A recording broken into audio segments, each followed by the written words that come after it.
Welcome to Bears on Tap, hosted by Kyle Juice Michalski, Quentin Q Crisco, Sonny Verma, and the one and only Ron Luce, bringing you all the news, analysis, and opinions on the charter franchise, Chicago Bears.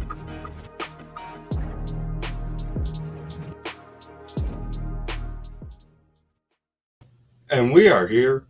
It is Sunday Night Football. This is Bears on Tap. And man, we are ready to go. We are ready for the Houston Texans. My name is Quentin Crisco, joined here by the one and only Ron Luce. Ron, how are you doing this fine evening?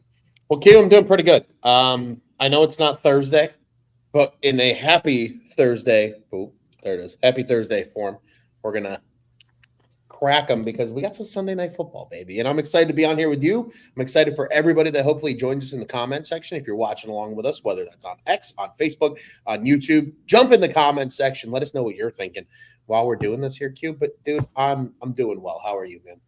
I'm doing great, man. It's been a full day of football. I am actually fighting off COVID right now, so excuse my voice if it's a little scratchy throughout this evening. But man, COVID couldn't keep me back. I'm here to watch some Bears football. You know, I love that. The vid can't keep you down. No, sir, it cannot. And so we got about 10 minutes to kick off here, and I assume you and I both have it up on a second screen. But just to give anyone listening, watching, we're going to be talking through the game as it happens. Ron, you do these quite a bit for Cubs on Tap. How do they usually go? Because I've actually never done one of these. It's usually a whole lot of chaos. I hope it's not like the Cubs ones because we won one game on like 13 watch-alongs this year. So I'm hopeful that the Bears have better luck than the Cubs did when we did these things. But no, man, they're fun. It's just, interacting with the chat, getting the chat involved, reacting to things in real time, talking through things as the game goes on, just things like that. And sometimes we dive down some rabbit holes too, which is always a blast. Again, we're here to complement the broadcast, not necessarily take over the broadcast. So it's going to be good, man. It's going to be good. Like, for example, we already got a question in the comment section, Q. Who's going to be the wide receiver 3 for the Bears tonight? Because I don't think Keenan Allen is suiting up. I know Rome Odunze is active, though. Right. That was the rumor coming out today that Rome Odunze seemed like he was going to go and Keenan Allen was probably not. So I saw Velus was inactive. I assume Tyler Scott's active. And it seemed like all through camp, Caleb and Tyler Scott had a pretty good chemistry that they were building. So I would have to assume it's Tyler Scott out there today. But we did see some of Carter out there last week. We did. And DeAndre Carter. I wanted to say Dwayne Carter, and that's one that's a rapper, and two that's a rookie on the Buffalo Bills. So, but DeAndre Carter, we could see some of out there, and I would assume it's Tyler Scott's spot, and DeAndre Carter's after would be the way that I see it. Yeah, I think that's fair. I think. Yeah, I feel like in camp we got teased by so many Caleb to Tyler Scott plays, and it's like, right. And wasn't Tyler Scott inactive last week? Yeah, because he doesn't play special teams. Right. He's a no ad on special teams. He could do some kick returns probably, but that's about all he's got in his arsenal. He's too small to be a gunner, I would assume, and to be really much value added on kickoffs or kick returns. Like, so he's just he's either playing receiver and returning kicks or not doing any of it. And I feel like a lot of gunners are typically corners more often than not, unless you have a big receiver, and sometimes those guys will serve as gunners now and again. But I mean, more often than not, if you look around the league, like when it comes to special teams, your gunners are typically like your third and fourth corners on the roster. Yeah, no, definitely. Usually, I mean, Velus has done some gunner too. So, I mean, you find some wide receivers who are kind of that niche. Cordero Patterson was an outstanding gunner. Right, is still an outstanding gunner. But it needs to be guys who are not scared of throwing their hat into contact, and Tyler Scott doesn't have a lot to throw into contact. If you're big and fast, there's a spot for you there. Right. You're just fast, but not big. it's a There's lot no tougher. spot for you there. Yeah. Yeah. Most people shy away from you at that point if it gets along that far down the depth chart. Yeah. As a gunner. So I'm actually, before we get kickoff here, I want to address an article that we put out recently that is the Bears keys, 3 keys to a Bears victory today. And so with that, we have a fancy new intro that I'm going to throw in here. Keys to victory.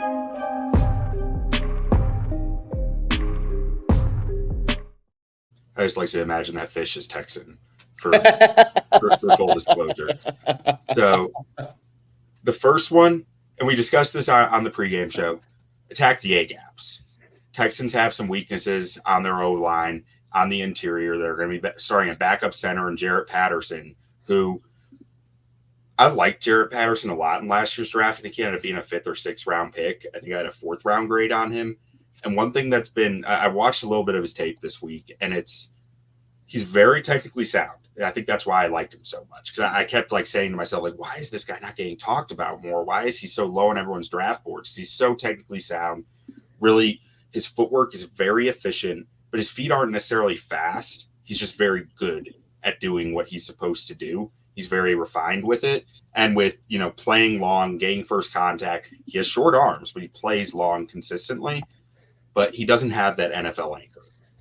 So that's something where it's you feel like Andrew Billings and Trevon Dexter should be able to create something there, get some blitzes towards him. You have Kenyon Green there at left guard, who's a guy who, again, I watched a little of his tape this week, was kind of chaotic through a lot of it. It seems like he doesn't know his responsibility all that often, all that well.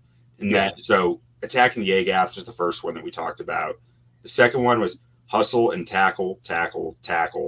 And this one, really, you look at it, Nico Collins ranked 3rd in the NFL in yards after catch per reception last year.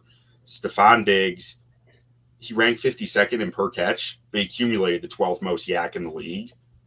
And Tank Dell, his numbers don't support this, but man, when you watch that guy's tape, he has as loose of hips as you're going to find. He is just hard to bring down, hard to get a hold of. Yeah. So this small center of gravity. Yeah, exactly. This receiver trio is really difficult after the catch, and so they're hard to deal with. So hustling to the football and team tackling and just being, wrapping up, making sure you have them fully down, that's going to be a big factor here for me. And punching the football out. You're probably not going to get many interceptions against CJ Stroud. So that aggressive tackling is going to go a long way there. And then the last one, feel the rhythm, feel the rhyme. Get on up. It's football time. I love it. The offense just needs some rhythm. It needs a feel to it. It needs to, personally, I think my idea of that is similar to the Texans offense. Their D-line, Ron, you mentioned on the show, how was their interior D-line relative to the rest of the defense? Not great, Bob. Yeah, exactly. So being able to establish that interior run and then build vertical shots off of it in the pass game, I think that's what you're going to need to see tonight from Shane Waldron and the offense in general. And getting that rhythm early with the running game, I think can go a long way for the rhythm in the passing game this week. So that's, those are our keys to the game here at Bears on Tap. Yeah, and Q, just to add on to one of your keys there, I think with the feeling the rhythm, sometimes too, it's just about letting, if Caleb's feels good running quickly with this offense, getting into some high tempo at times. I don't think there's anything wrong with that, especially early on in the game. For a lot of people that maybe don't understand or don't realize that watch football, typically, now this is not 100% rule of thumb, but typically most offensive coordinators script their first 10 plays at least, sometimes more than that. That's the perfect opportunity when the offense knows the first 10 to just get into that rhythm, like you said, right? Hey, get up to the line, get set, snap the football, make the play, wherever it goes from there, get back up to the line, run a little off tempo to tire out the defense, to just get into some of that rhythm. Something that's going to help Caleb get comfortable in this game. Because I think at times last week, especially in the first half, he just didn't look comfortable. He looked a little more comfortable in the second half. But even then, right, you saw those times where he just felt like he couldn't get into a rhythm. So I agree with you, man. Feel that rhythm, get some kind of mojo, I think, in this offensive group. And who knows what happens and goes from there. They very well could find themselves getting into a dogfight here tonight with this Texans team, because I think they're going to both be able to, just air the football out and go for it, from there on out. Yeah, no, it's going to be interesting to see how they start off here. Now, in the comments here, we got Brandon B. Oh, 0 for 0, Brandon. What's your Bears watch long record? First one. So we're setting the tone tonight. 0 for 0. We got Chris Raines in the comments here asking, most important Chicago Bear tonight who isn't a skill position player. Ron, where's your head at with that? Ooh, most important that's not a skill position guy. You know what? I think it's Montez Sweat. I think Montez Sweat might be the most important player tonight, because if CJ Stroud has all day to throw, I don't care how good your secondary is, with this receiving core, he's going to be able to make plays. If he's feeling pressure, and we saw the Montez, the Tez effect last season when he came in, it forced at least quarterbacks to feel uncomfortable. And don't get me wrong, this Texans offensive line's not horrid, but they're not great either. Laramie Tunsil's a very good football player. They've got some upside on the inside of the interior line. A lot of young guys kind of coming up now. But I think overall, there's a lot of opportunity to be had for a guy like Montez Sweat to, even if he's not necessarily getting to CJ Stroud and recording tangible sacks on paper, even quarterback hurries, forcing Stroud to make a decision he doesn't want to, just to, again, disrupt the Texans' rhythm in the course of the game. So I'm going to take Montez Sweat as the most important player that's not a skill position player. Yeah, for me, so I'm assuming skill position is wide receiver, running back, tight end, cornerback, safety. Because if we're not including safety, Jaquan Brisker's up there for me. But including safety in there, I'm probably going with Braxton Jones, because I trust Darnell Wright. After seeing what we saw from him last week, and there's still more to prove. It's not like he was playing against a Pro Bowl edge rusher or anything last week. Right. But I feel like he's going to be able to do his job well enough against whether that's Will Anderson or Daniil Hunter coming at him. Braxton Jones, the guy I worry a little bit more about that, especially with Daniil Hunter, a guy who has beaten him in his career when Daniil Hunter was with the Vikings, has given him a hard time. So to me, to win this game, Caleb needs to play well. And so assuming Caleb is a skill position or off the table with this, Caleb needs to play well. Caleb needs a big game from Braxton Jones to do that, because these edge rushers for Houston are very talented. Absolutely. And again, something we highlighted right in the pregame show. I agree with you. If we're not including safeties as skill position players, you cited it perfectly on the pregame show. What was that, Wednesday night, with Jaquan Brisker and the importance that he's going to have in this defensive game plan. But I agree with you, man. I think people probably are thinking at home, Q, Caleb needs to have a good game. Caleb needs to throw 300 yards. No. If Caleb throws for 210 yards, doesn't turn the football over, and is at least semi-efficient, I think that's considered a good night for him in his second NFL game. As long as he's not putting the Bears in a position to lose, that's all you need out of Caleb Williams. Last week was the bare minimum that he can give for them to win a football game, especially against a team like Tennessee. On the flip side of that, right, you need him to step up, be able to, I think, force the ball downfield, because like you said, right, if they want to help establish the run game, which was completely absent last week, you're going to need to be able to – you need to force safeties to actually honor the passing game. Otherwise, an eighth player is just going to come into the box and they're going to load it up and force you to try to run it down their throat that way. Yeah, right, exactly. And that's I think that Brisker has a big part in this game, because it's – like you mentioned some there, because the Texans are so threatening with their receiver group, and Brisker is not a traditional coverage player, in the sense that that's not where he thrives. Now, switching the topic a little, this is my favorite. Actually, I'm gonna detail this up a little better. That didn't show up exactly how I wanted it to, but this is a prop bet I got going right now. A nice little parlay. So if you can still get it, consider riding with me. Bears money line. Cole Kmet over 40 receiving yards, Caleb Williams over 200 passing yards. This was something like plus 500, I want to say, maybe 600. It was. I used a boost with it to get it up even higher than it was. But here, let me see. I can pull it up for you and see exactly where I was sitting at. Let's see. So with the boost. Oh, you know what? Maybe it was. I thought it was on DraftKings. It must be on FanDuel. It was on FanDuel. For this game, there was a boost. Yeah, I thought DraftKings. I mean, they both tend to do these, but I thought. I mean, I want to do a Caleb passing yards one, but I thought 200 was like, okay, it's not overly expecting something, but I think there's something there. Yeah, so it was plus 1336 plus 2003 with the boost. So It was a nice payout on this. And I think it's reasonable if you think the Bears can win this game. And I wanted to bet with the Bears winning because, like, what's the point? Like, what's the point of betting on it if you're not going to take the Bears to win, right? Oh, of course. Where's the fun in that? But it looks like we got kickoff coming up right here. And so I'll clear this off the screen. And boom, Cairo Santos boots it away. We're off. Oh, you're already ahead of me. Not by much, but ever by so a second. slightly. Here, let me. Okay. Good tackle. Pause it for like 2 seconds. Okay, I'll pause it for like 2 more seconds. Okay, hopefully we're teed up now. Yeah, I got CJ Stroud running out onto the field. Yeah. Okay, we're close enough then. Freedom. And Texans offense coming out on the field. We're starting this thing up. Let's see what they got. Jarrett Patterson, Notre Dame. Man, I love Jarrett Patterson in that draft. I do. I liked Jarrett Patterson in that draft too.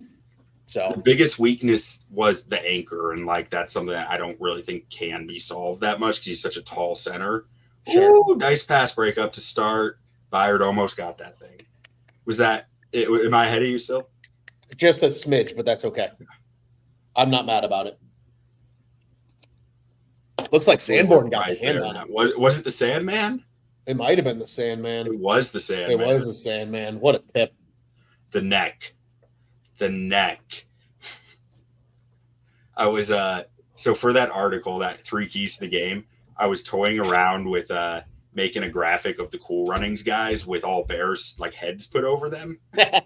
And then it ended up taking too long and I gave up on it. But like when I did Sanborn's, I was like, this neck just doesn't fit on any of these bodies. No, it really doesn't. That boy's got a thick neck. Yeah, he does. Right, so like Mike Glennon had the long neck. Mm-hmm. Sanborn's is just this way. Yeah. He's Sanborn's got like 2 of Glennon's. You know who Sanborn's got the neck of? The Crimson Chin from Fairly Odd Parents. Yes. He's got the Crimson Chin. That's neck. a throwback. Oh yeah. All right, let's see what we got. 3rd and 6 here. Little gun, 2 guys back. Oh, they're motioning, mixing out of the backfield. It's an interesting look. That's a good matchup though against Edwards 1-on-1. They're gonna try and take it. Yep. TJ Edwards against Joe Mixon. That's a mismatch that you're just. That is a mismatch. Like, and as much as I love Edwards, like, and I think he's solid in coverage, that he has to play that a little cautious. Well, and I think I mean that's single high.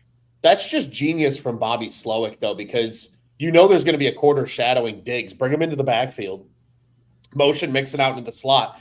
A, it tells you if it's man if somebody follows him, which Edwards did, and B, Mixon's enough of an athlete in the passing game to catch a ball like that on a slant. Yeah, like that's just good game plan. Look at this now, Nico Collins in the backfield. This is crazy. Oh, get him, Walker. Brisker took a poor angle there.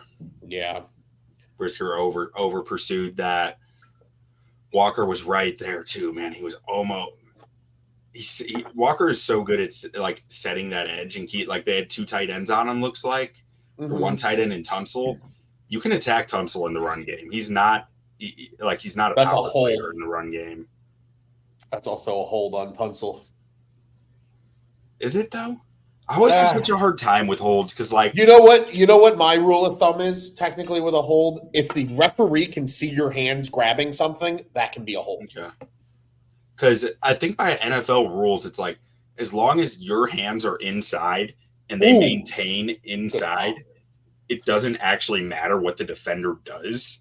As long as you got inside position cleanly and you held that, like, it's not a hold if the defender's flailing some other direction.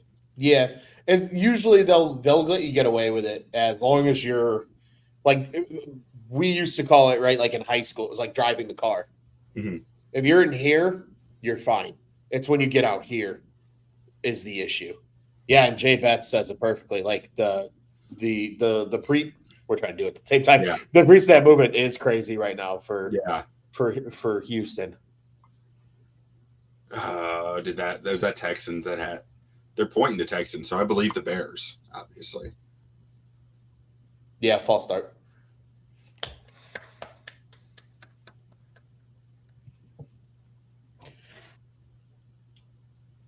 We got Jay with a prediction here. Bears win 34-29. That would not be good for my fantasy defense, but you know what? I'd take it. Oh, there's your boy Kenyon Green getting called for the He had the 1 year where he actually started because he got injured like 2 years in a row. But the 1 year where he was actually starting, he had like 10 penalties and another 5 that weren't accepted. Like he had a lot of flags on him. Ooh, whoa. Billings just ate his lunch. Get him. Oh, Andrew Billings just ate his lunch. I love Andrew Billings. What a fine that was for what he's getting paid for his role in this defense. He's got to be one of the best value defensive tackles in the NFL right now. Oh, he's got to be, especially because he plays the one tech. My buddy Jay here, who I do the Shaving Points podcast with, shout out, but big shout out. He texted me last week like, who is 97? That dude is good. Like it's like, yeah, dude, Andrew Billings, he eats. He does eat, literally and figuratively. He's a big boy. That is just a large human being, man. Like, that's just a nightmare to block, too. Get to him. Tackle, tackle, tackle. All right. They're going for it here, right? Progressive young coach. I feel like no, they're trotting off. You punting, though? That's a long field goal. Yeah. I mean, Fairbairn hit some like this last week. Yeah, he's going for it. So hey, the one silver lining, Hugh, is for the Bears on Tap fantasy football team. Mm-hmm. Fairbairn is a monster for us right now. He had like 35 points for us last week. It was something stupid. The scoring in there is wild, man. It's so crazy. It wasn't like just a historic kicker week that you'll get like once a season where it's like a guy just gives you 35 points. He banged it. Like, he banged it. You get extra points for 50-plus yarders. Yeah. And he just absolutely banged it there. What are y'all watching on to be ahead like 30 seconds over YouTube TV is what Jay Betts wants to know. I'm watching on Xfinity Stream. And I'm on Peacock. So, which I effectively have as a part of Xfinity Peacock. So, yeah. Damn, what a kick, though, from Fairbairn. Yeah. I mean, what a defensive drive for the Bears. To force them into a field goal. You're holding their scripted drive to 3 points there. And it's really like 2 plays that got them there. Like, and that's one was a clear mismatch where you're saying like Joe Mixon on TJ Edwards. I'll accept that. I'm good with that.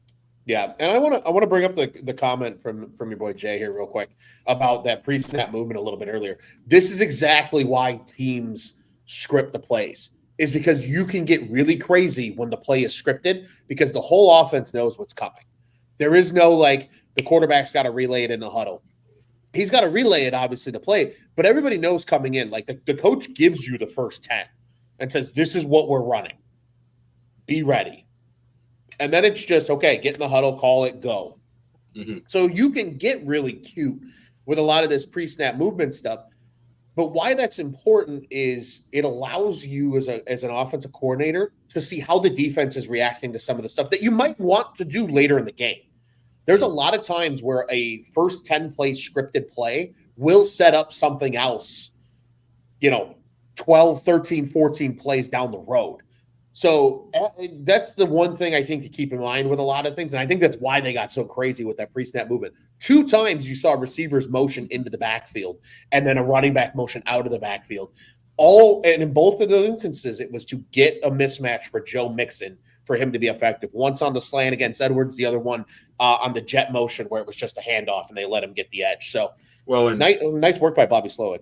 We know with Slowick coming from the Shanahan tree, like he will spam that until you decide to stop it. Sure. Like he will, that's not the last time we're going to see those motions. And the next time we see it, they're going to have an answer to something else that they're trying to attack. But if they get TJ Edwards on Joe Mixon again, they might just spam that again and again until the Bears do something about it. Until they adjust. And then that's when they can bite you, though, with a Diggs, a Dell. Right. That sounds like a you know how like there's a Tisket, a Tasket, or like old man farmer had like a Diggs and a Dell sounds like a children's that's song. fitting. That's absolutely fitting. And then so we got Chris back in the comments saying, as a Bears fan, I can't completely hate the Texans. Their win with Lovie Smith as their head coach in the final game of the season gave us Caleb Williams. Dude, essentially, I'm telling you, that whole I think the coolest part about that day was being at Soldier Field when the Texans won. Yeah. I went with a buddy of mine. He was like, I want to go to a Bears game. I'll be in town. Do you want to come with me? I was like, yeah, absolutely. Let's go. Fuck it. You know, they're done. It's over. It's the end of the year. Whatever. They suck. We knew Peterman was going to start. Nobody cared. But we just had a good time with it because tickets were dirt cheap and we had fun. But we're leaving. And all of a sudden, in the mob of people leaving Soldier Field, you just hear, Lovey, Lovey, Lovey, Lovey. And we're all like, what the hell is going on? And everybody starts pulling their phones out, right? And they check the score, and sure as shit, like that's going to be something that people, this is going to be looked back on for the next 25 years in both of these fan bases. Because if you want my honest opinion, if the Houston Texans get the number 1 pick, they take Bryce Young, and they don't have this. Right. So like the Bears almost like Lovie Smith almost in a way saved the Texans from themselves, and the Bears were able to fleece the Panthers, which I don't know if you heard the Ryan Poles interview on the Leadership podcast that he did this past week. I did, but he talked about how he was like legitimately distraught, son of a bitch. Legitimately distraught about not getting the Panthers job, and he kind of got into a little bit of a bad place. I did see something like that. Because he said he was like, I've never failed at something like that before. He's like, I thought I interviewed well. And then he proceeded to go and absolutely fleece them and make them pay for their mistakes, which I'm not mad about because it helped our favorite team. So, man, Braxton Jones just got punked by Danielle Hunter on a run block. Like, come on.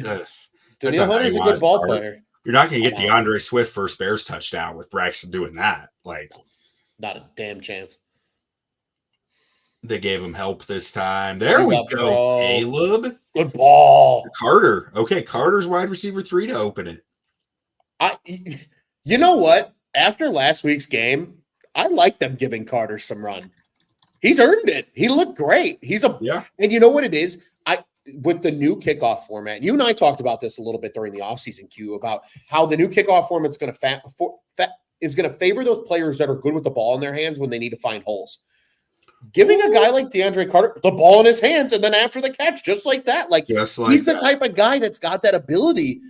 He might find a home as kind of this like 4th receiver. He might almost push Tyler Scott out of a job.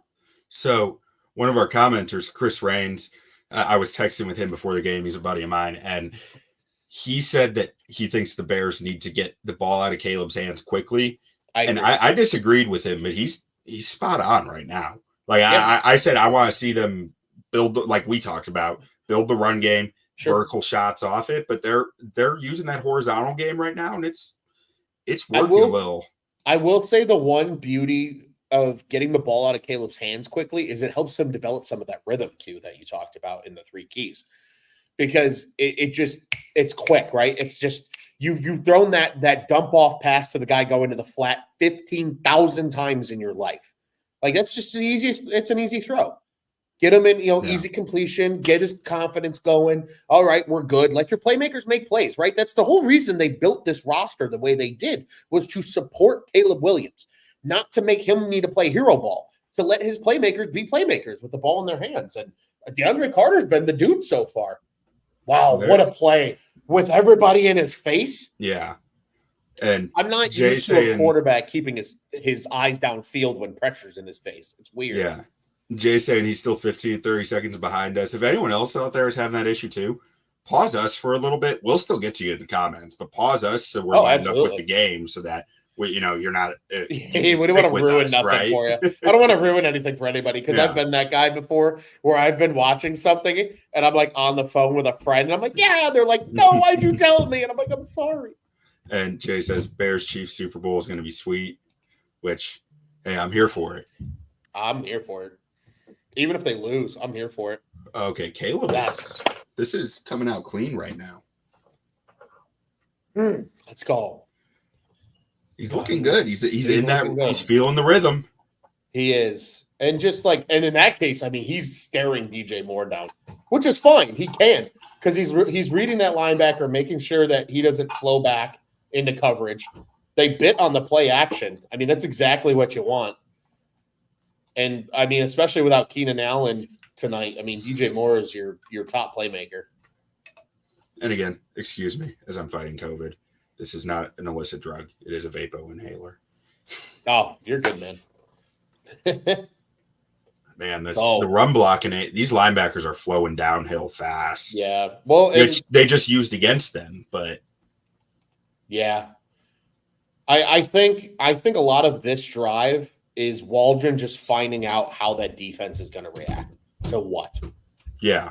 It's a chess match. Like, that's the beauty of football. When you really sit and break it down, it's a chess match.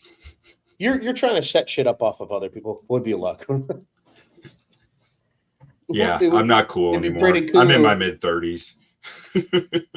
I'm approaching the big 3-0 myself, my friend. I'm not far behind you. Man, they're just... God, they're just getting eaten alive. I can't tell who was front. Like, maybe that was Nate Davis. Maybe that was Wright. Wright didn't look great in the run blocking last week. I think it's everybody, man. Yeah. That whole line looks terrible right now. Oh. Well, at least we know Shane Waldron knows how to do this how to run the ball without a good offensive line. He did it in Seattle. Yeah.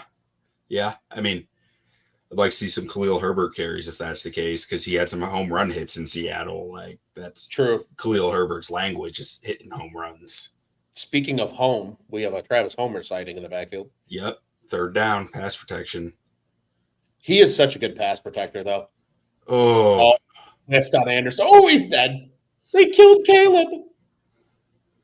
Yeah, I want to see this O-line shot again, because I felt like that was coming from everywhere, left tackle and somewhere on the right. Well, side. I don't know what the hell Homer's doing against Anderson, because he gets a clean release. Oh, it was that chip, and then Braxton Jones. And the Texans brought a blitz there. Yeah, they had their backers coming too. Yeah, but they sold out just to get after him. That the chip from Everett put the guy on the right on an outside track to just Darnell Wright couldn't make up that ground. You hate to see him take that sack on third down to make this. Come on, King Cairo. Field goal that long, but what you got, Cairo? What you got? Bang it. Absolutely fucking bang it. Boom, we're in. Points on the board. It's a doink, but it's a good doink. Scott in the comments say Nate Davis completely missed everyone. I'm not sure if this was a run block or if this was on that sack. I didn't notice Nate Davis on the sack. I'd have to take a look at it again, though, because I can't say he wasn't an issue. I just know I saw the edges more prominently being an issue. Yeah, I desperately need to reinvest in the old NFL Plus. I need my coach's film. I'm going through withdrawals queue on coach's film right now. Well, did I tell you how sick it is now? No. So there's a new portal called NFL Pro. Like, if you go into NFL Plus, go to like the statistics drop down, and there's something called NFL Pro. It takes you to a film portal where you can search by player, search by team, and once you do that, you can search by down, distance, play type. It will put together a playlist of all the specific plays that you have filtered for, and you can just watch them all. And they have all the players with their numbers just to the right of the screen, so you don't have to have the roster up while you're watching to make sure you're watching the right player. Like, it is really good, and I have been highly critical of NFL Plus, but it is really impressive.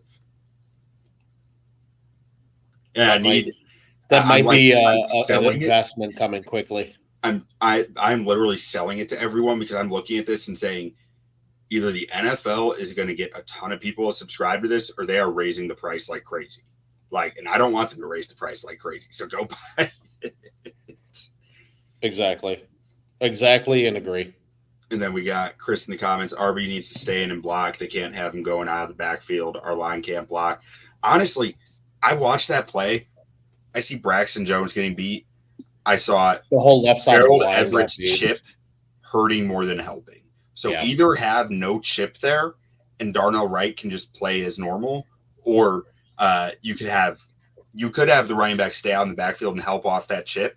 I almost wonder if that might have been the plan, and it's like, but he might have misread it, or he has a either or option there where he can stay in and chip, or if he feels like there's enough space, he goes out for the route. I feel like there's some optionality there that's kind of experience based. But really, I didn't catch it.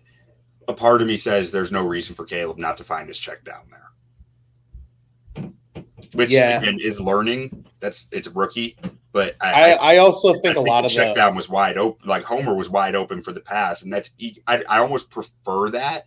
Like I'm talking veteran quarterback aspect at that point, so it's not necessarily fair. But I prefer a running back who's getting out open in the check down as opposed to him staying in and blocking, because I think that gives you more opportunity for a positive play than him staying in and blocking. Agreed. I think the best thing that could have happened on that play was if the left side held up for a half second longer and Everett doesn't chip. Because I think if he doesn't chip, Homer's even more home free, and he's home free faster. Because with Anderson going out so wide, that's a difficult throw for Caleb to have to make to get it over the head of Anderson to Homer. That's a good point. If Anderson's inside and coming at him a little more directly, you can do a little sidearm throw out to Homer in the check down and at least try to let him do some good stuff. I feel it in my peaches. Yeah, Jay feels the Mixon fumble coming up. I'm here for it. Always here for it. Plums. I love that clip. That's like one of my all-time favorite clips. What's that from? It's a blooper from I don't remember. I'm so bad at movies and TV shows. Like I am the wrong person to play movie trivia with. You have time to watch shows and movies while you're doing Bears on Tap, Hawks, like Four Feathers. No, I don't. I don't watch TV. Like I don't. I just simply don't watch television. My consumption of television is sports. That's all I do. Like I've binge watched a couple of Jesus. Why don't you hold him a little bit? That was a pretty obvious hold there. So good flag refs. A good bear hug. I heard that there's a lot of Bears fans here. I mean, there's a ton of Chicago expats in Texas. 100%. Like my buddy Chris Raines here in Dallas. And nice. Jay's in Midland, Texas, but he's actually a Cowboys fan who also likes the Bears. But we'll forgive him for the Cowboys part. I think see, here's the thing. I don't even make fun of Dallas Cowboys fans because they have enough to be like miserable about. Jerry Jones has a special place and has put Cowboys fans in a special place in hell of like we're always relevant, but we haven't gotten there. Which I feel like is worse than just being bad. Yeah, that's what I say. It's a special place of hell. Like it's just a constant it's like a tease. You're like, we're just good enough to like keep you invested, but we're not good enough to win anything. But let's see what's going on here in the game. Texans pitching out to Mixon, no fumble. Andrew Billings making the play out wide, though. Love to see the big guy run. Yeah, I don't know what the hell happened there, though, because I thought Mixon was stopped at the line, and then he just, like, fell forward for 3 yards. Yeah, I think he just found a little gap. It's like the, good old 16 inches of daylight type thing with Gale Sayers. That's all I need. Yeah. Consecutive passes. That's how you become a running back who sticks around in the league. You find those little gaps, and you take advantage of them. Can we talk about that really quick? Yeah. How many, aged running backs are having really good starts to their season? Alvin Kamara had 4 touchdowns today. Yeah, he went off. Mixon's get it, ball. Almost. Bears tipped the pass. It went flying up 5 feet, and then or probably 8 feet. But then no one's able to come down with it. But we got 3rd and long here. Where's Austin Booker? See, I want to see Darrell Taylor flying off an edge here.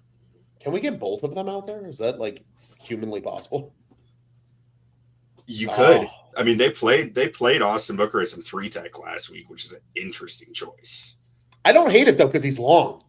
A lot of guards have short arms, so that's a length mismatch. Bears show heat. They pull back. Get him.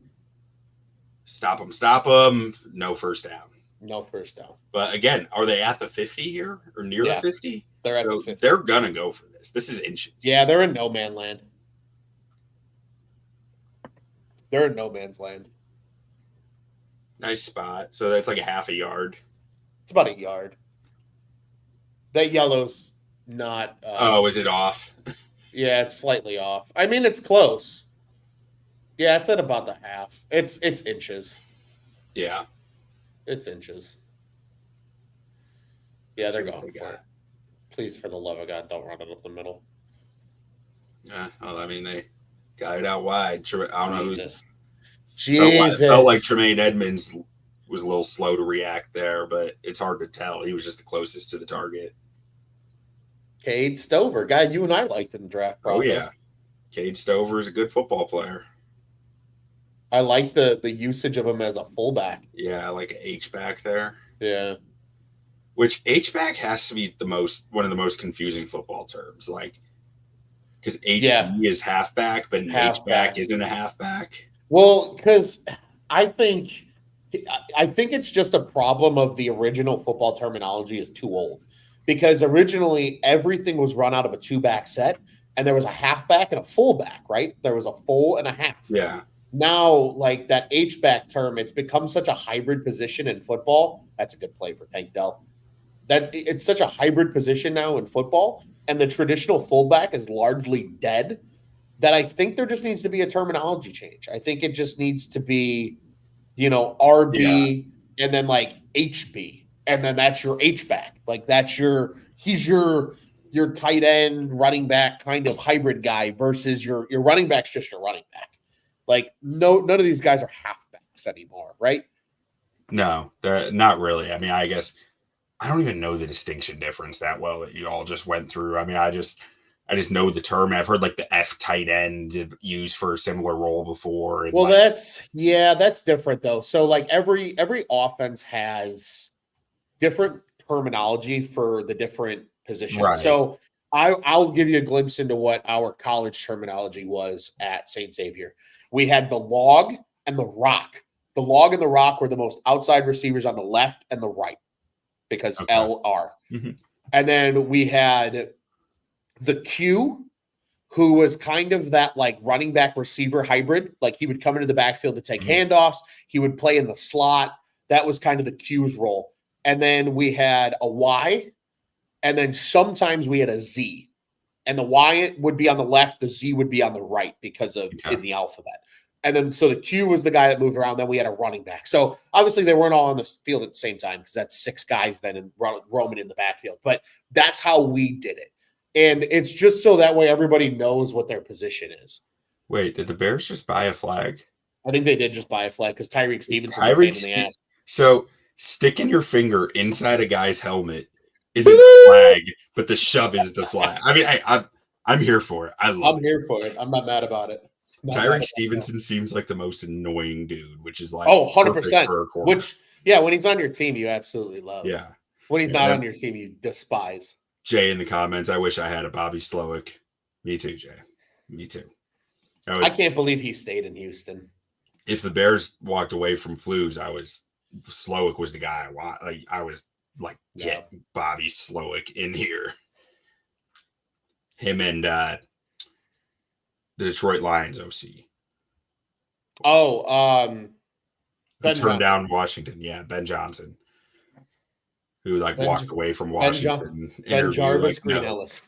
Ben Jarvis Green Ellis. Great name. Q, have you ever played the name a random football player and say where they went to college game? No. You never played that before? No. So it's a fan favorite of a lot of my buddies. Big shout out to any of them if they're tuning in from the bar. I know a lot of them are out watching the game this evening at good old Lucky's Lounge in Chicago Ridge, Illinois. We'll do this for hours on end because we're just a bunch of nerds. Yeah. And it's just you sit there and like if you're watching all the games, a player pops up on your a TV. Yeah, Stevenson clearly a Three Stooges fan. 100%. Yep. Yeah, you hit him with a little Mo Curley action. But you just sit there and you'll name a player and somebody shouts out where they went to college. Like there's a whole comedian stand-up bit on it, and it's really funny. I need to find it and I'll send it to you. I mean, I've heard of it. I just don't think I've ever done it. Like we're not as like a formal game. It'll be like we're sitting there like, where did he go to college? Like it's a nerdy, just like test your knowledge kind of thing. A stump the Schwab type thing. Yeah, it's kind of a stump the Schwab thing. It's fun. I did one last weekend on like Sporkle. And it was every wide receiver who was a first round pick from 2019 to 2010. And time ran out on us, but even without getting to like 10 of them, we still got like a 78% accuracy. Of just me. It was just me naming them. I was sitting there, they're like, first round pick in this year for this team. I was like, oh, that's so-and-so. It's dumb. Yeah. But it's fun. I feel like I could do that if it's like, as long as they're giving you year and team, it would be like, okay, I can log through that. But if it's just like type them in, like it's like, where no. Maybe at half, maybe I can find a Sporkle and at halftime we can do one. I'll see if I can find a good one. God, I can't believe Tyree Stevenson bought that. Like, hey, I love it, but also karma's going to flip at some point this year, and that's going to cut. Like, it's going to be the opposite. I know karma's a bitch. I love him trying to get in Collins' head though, but I don't know. Collins, speaking of the devil, looks like he is fired up. There's a hanky though. Yeah, let's see what it is. Where's the formation? Maybe it came out fast. Like that flag was out before the snap, or like at the snap. Yeah, usually that's an illegal formation. Or lined up off sides. Hold. Wait, what was that? Legal hands to the face on the defense. Stupid. Yeah.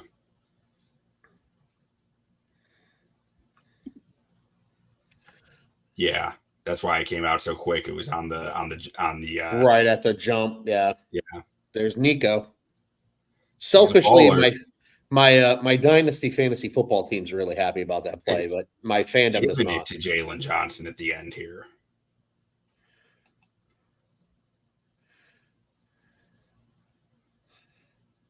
Jay said he thought he saw a false start on the left tackle, so something to watch going forward. It's always highly questionable what's a false start, apparently, but yeah, like guys like Lane Johnson are just like pros at not getting that flag, but like being early on their move. And it's like, what is it? Your back leg can move, but your frame can't, right? It's like you can start your kick, but you can't actually come out of your stance. It's weird, which I think is dumb. Like, why can you start to move before the snap? Well, really, it's because they've made life so hard for offensive tackles that I feel like they just give them that. They're like, your job is hard enough. We've made it so hard for you. You can have that one. It's crazy, man.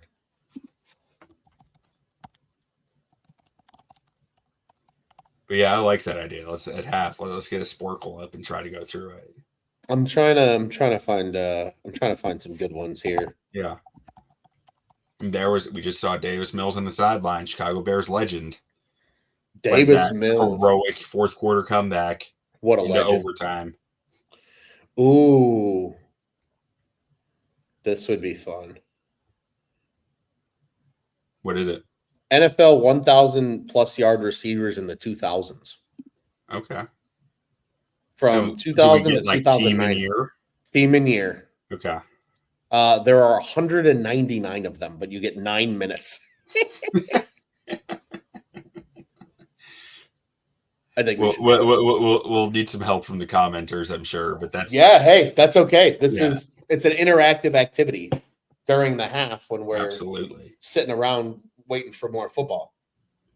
All right, and the Texans kick it off. No return. Yeah, balls at the 30. I kind of like that they want teams to like kick it in the zone. Like, don't kick it through the end zone because now they get it at the 30. Sporkle question. Quarterbacks the Dallas Cowboys have lost to in the divisional round since 1996. Is that an actual quiz? I think it's just an idea. But, I mean, Jimmy Garoppolo, Jordan Love. It's a long list. Aaron Rodgers. Right, actually, I guess Jordan Love was wild card round, wasn't he? Jimmy G might have been too. All right, DJ Moore on the end around. Not much there. Horrendous. See, this is why I was skeptical of getting too horizontal with the game, because it's like this Texans defense is fat. Like, you have some bodies on this offensive line who can create space, but trying to get horizontal with them, they have fast athletes all over this defense who trigger fast. Like, I'm just not sure horizontal is the way to beat them. I think power is the way to beat them. When you have a guy like Tevin Jenkins and Braxton Jones and Darnell Wright who can body guys. Like, Darnell Wright wasn't great last week in the run blocking, but he's got the power to create space. Yeah. No, he certainly does. I mean, he's such a fascinating player too, because like he's just going to continue to get better. Dude, the way it's like last week, no pass rush moves were really thrown at him. It was just guys trying to convert speed to power. I think they were trying to contain Caleb in the pocket quite a bit, so they weren't like pulling out all these wild pass rush moves. But it was like every time he just absorbed it so easily. It was just like this guy's like an infinity stone. He just can't be moved. Yeah, he's a big dude. Oh, Jesus! Quick. Yeah, I don't know what they were trying to do there.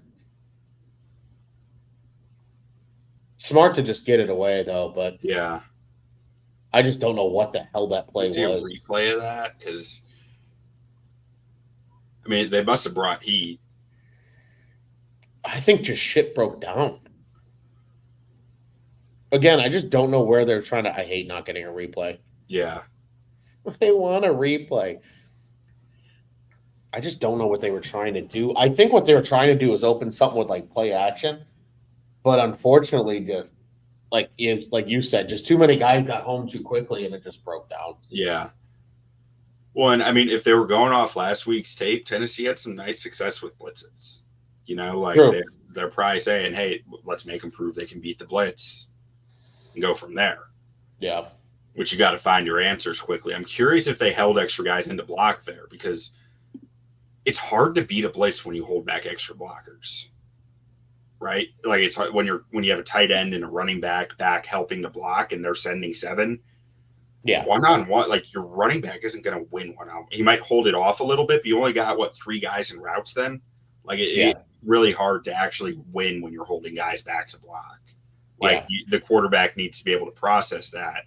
Again, that might be asking too much of the rookie, but like usually when you bring in on a max protect, you're trying to sell the run and hoping that they try to match you mano a mano, and then it's usually a shot play. It's like a play action shot play, typically out of something like that, out of max protection, and you've got probably like a post on one side over the deep middle. If the safety flies with them, it's usually like an in-breaking crossover underneath that you can hit, or vice versa. It's just especially if you get one high, that's the type of play you're looking for. You want to just, how many drinks for Cody Parkey? None. I think he means doinks. Yeah.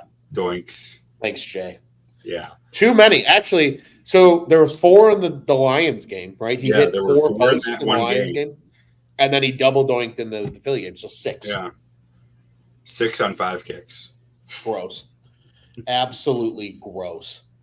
Yeah, because I almost wonder if in that situation, like, because that's twice now we've seen him get hit with the blitz. I wonder if he's responsible for a hot call there, and he's not making it. Maybe. Which that's a normal rookie error, but like, better question to see it get fixed. Better question: has Shane Waldron given him the ability to make a hot call there? Based on what they were operating last week, I got the feeling that Waldron had the playbook wide open, and he was like, "We're doing it all. We're going straight into grad school with this kid. Like, we are not pumping the brakes too much. Holding back, yeah." Which I think that like, I like the concept of starting there and then peeling it back, as opposed to starting with nothing and growing it forward. Like, especially with a prospect like Caleb, who I think is really able to execute some of this higher level stuff already. It might just be seeing the speed here. But you'd like to see him react to the blitz a little better there, I think. No, I agree. Whether that be a hot call or a better answer from the play or something. A lot of movement on that front line. Get him. Nice. TJ Edwards blowing shit up. Yeah, no, they're flowing into those run lanes for the most part. The horizontal game did work for them though, a few times. Yeah. One of those was the Tank Dell, who's probably one of the hardest guys to bring down in the NFL, despite being 165 pounds. No one can get a hold of him. Yeah, that low center of gravity, man. If you've got a good low center of gravity, it's hard to bring guys down, especially when they're at full speed. Mm-hmm. And that's the thing about people that are always like, he's too small to play in the NFL. Is he? Can he play ball? Yes. Then let him play ball. Oh, nice play, JJ. Jalen Johnson all over. Was that Mixon? Yeah. I like that. So 3rd and 10 here. Big spot. Big spot. This is why CJ Stroud is considered an MVP candidate, because he converts these. Yeah. At a somewhat reliable rate. Stephon Diggs already on him.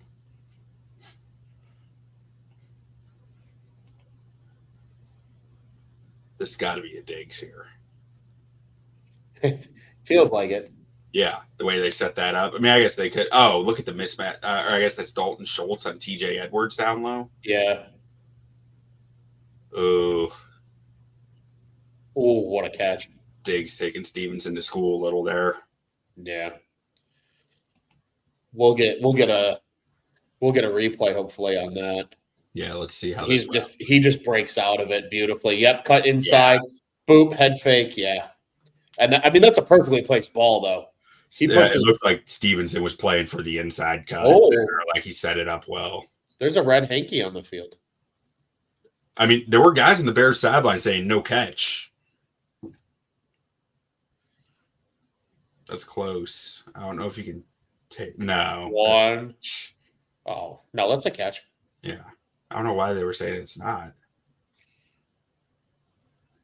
You got that tap. That feels like a horrendous challenge. Yeah.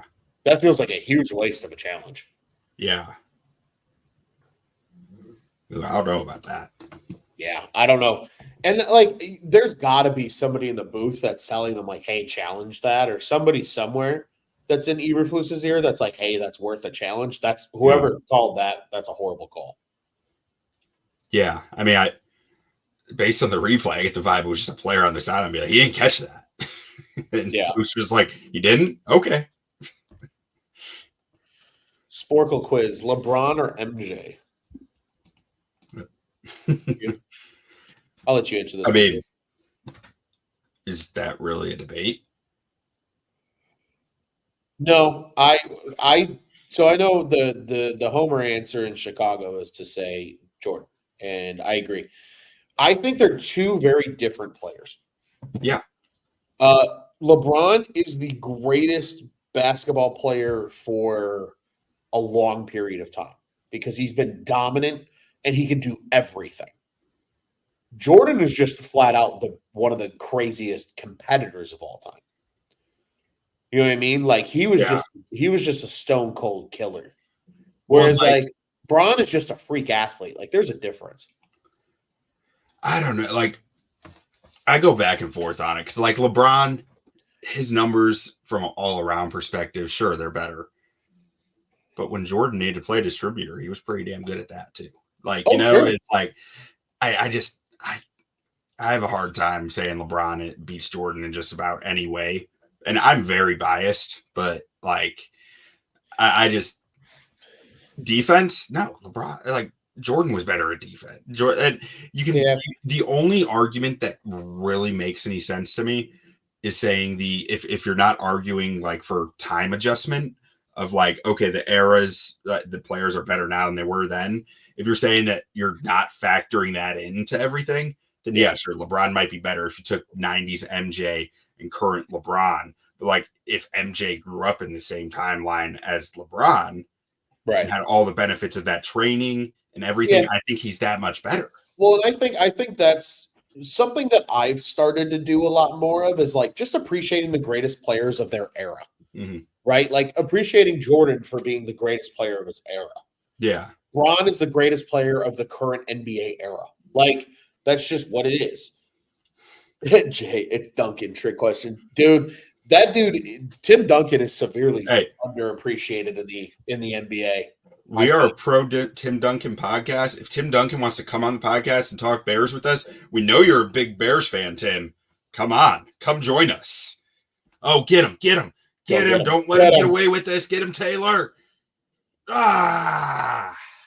Unreal. So, like, when I was first thinking through the keys to the game, my first one was, like, keep Stroud in the pocket because he's deadly outside the pocket. Yeah. But then I was looking at it, and it's like, he really doesn't make these out-of-structure, out-of-pocket plays that often. It's just when he does, they're really good. Like, so I ended up taking that out and kind of changing it, but it was like, he is so good outside the pocket, but he's most comfortable in the pocket, like just at reading. 4 for 70 in the putter already for Collins. Whew. Ooh. It's a pop, but Edmonds got to wrap up there. Got to wrap. You know, it's funny. Somebody tried to tell me that Stephon Diggs was the number one in Houston. No. It's Nico. It's Nico. It's Nico's time. It's always going to be Nico. He is that dude. He is that dude. Here we go, Chris. Big basketball guy here. LeBron lost to the Mavs in the finals with 2 all-star teams or all-star teammates in Bosh and Wade. Mavs only had 1 all-star that season in Dirk. This isn't even a conversation. I'm with you, Chris. Yeah, and I think a lot of people always like, well, you know, Jordan didn't have to play that many great teams. I'm like, what do you mean? He played against some incredible players. Clyde Drexler, all those Pistons Gary team. Payton, Karl Malone, John Stockton, like that combo. I mean, there were Charles Barkley. Charles Barkley never won a ring because of MJ. Like, gotta let him know. Come on, Chuck. Oh, man. I mean, I almost wonder if there's an argument of, like, is Steph equal to LeBron? Change the game. Ooh. He did change the game. Who was that just popped the tight end? Made him fly. Made him fly. 4th down. Kick the damn field goal. We want the Fairbairn points. And I'd rather it be a 10-point game than a 14-point game. Yeah. That was a rough spot, it looks like. That was a rough spot. I mean, that's pretty clearly a first. Yeah. Yeah.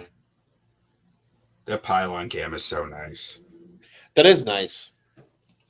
Must be nice. I don't know. I just got done working an NAIA broadcast where we have to keep a laptop cool with a cardboard box and a blade fan. So anything special like that the league gets, I'm jealous of. I'm like, it's nice having fancy shit. We're going to do this is going to change. That's a first down on the challenge. Texans are challenging it, and that's coming back.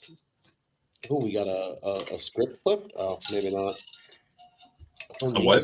Nico. I'm doing the habitual checking the fantasy teams. Of course. Just, part of the drill.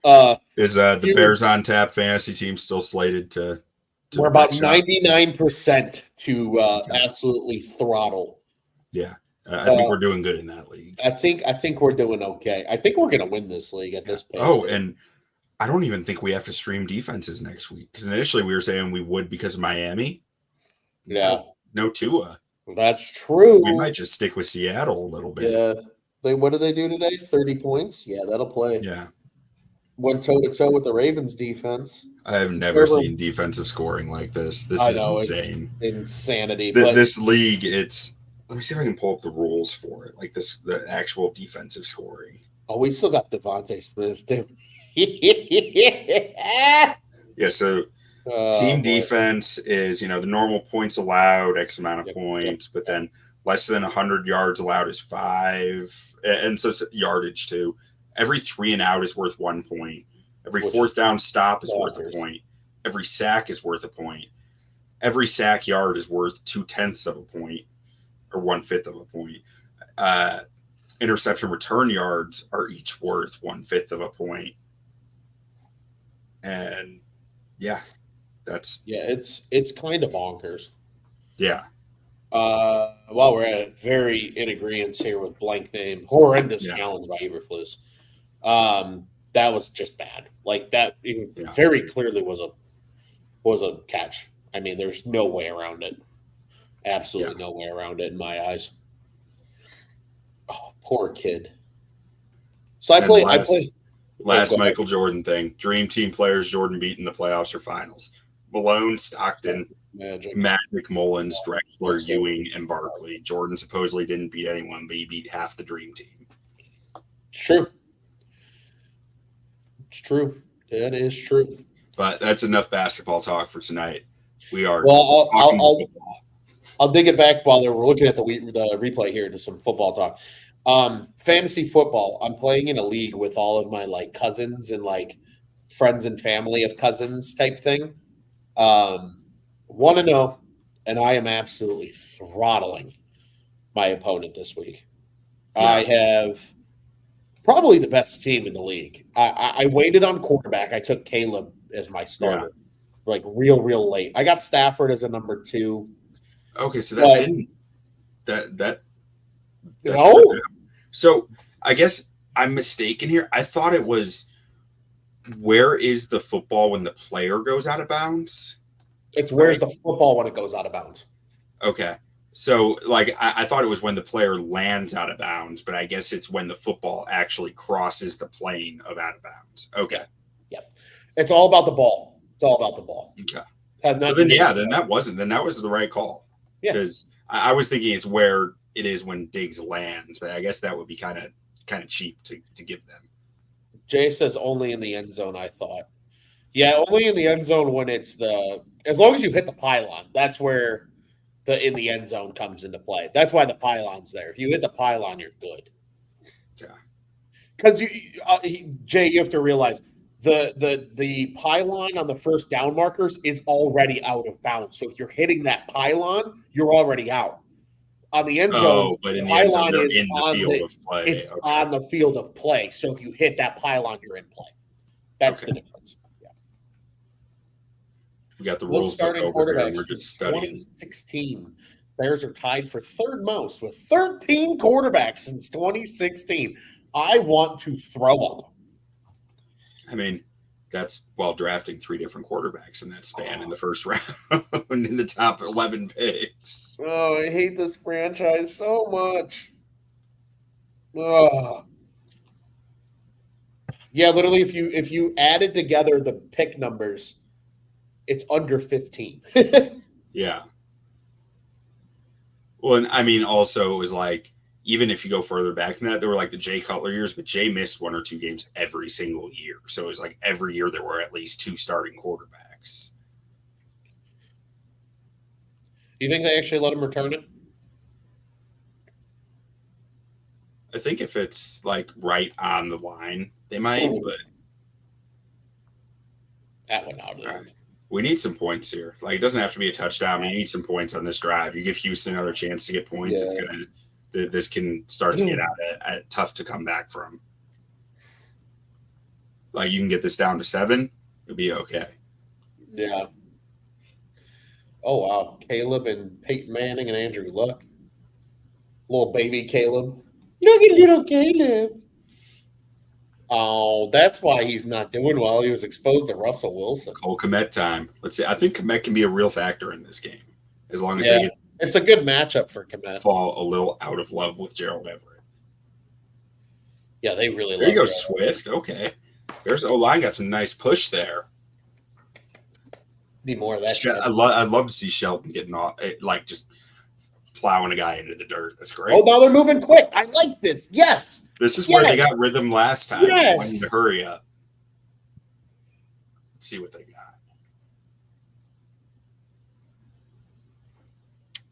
I like that. I like that a lot.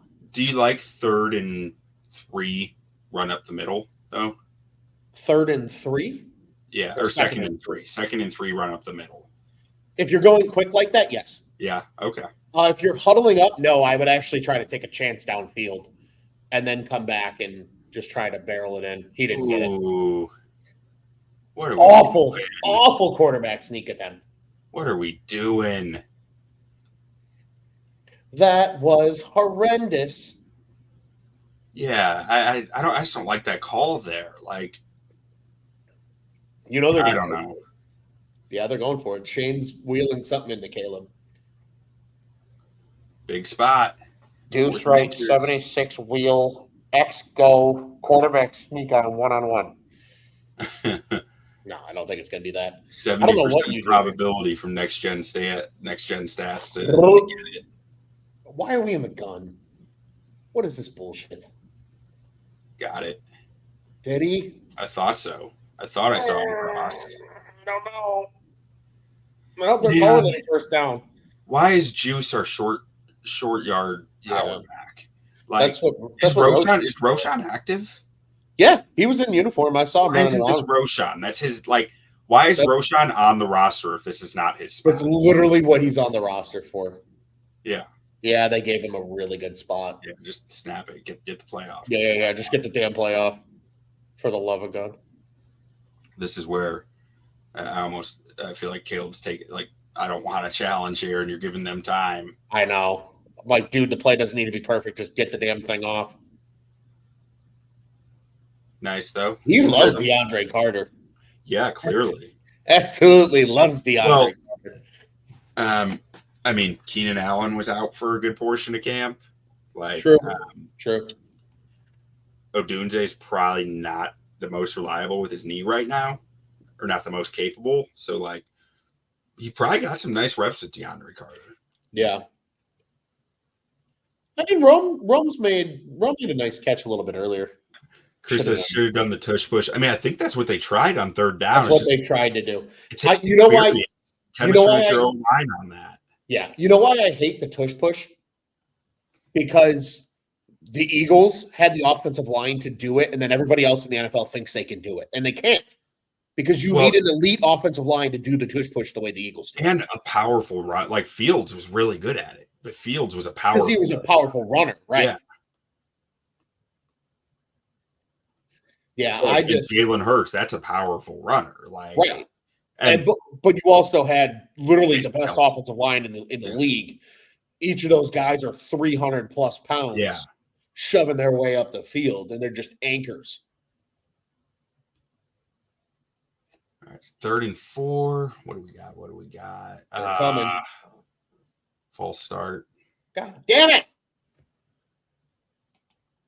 Oh, that 2nd down play was a little screen that got. This O-line's timing with screens is not right. Like, last week it was a major issue. This week they're letting it in too quick, I think. Bears took a timeout, no flag. Okay.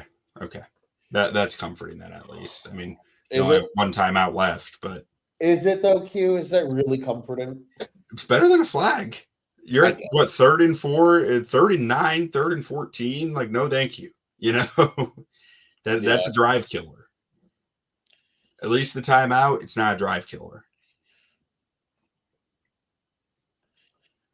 But I want to go back and see that screen again because I want to see how quickly the O-line let their guys in.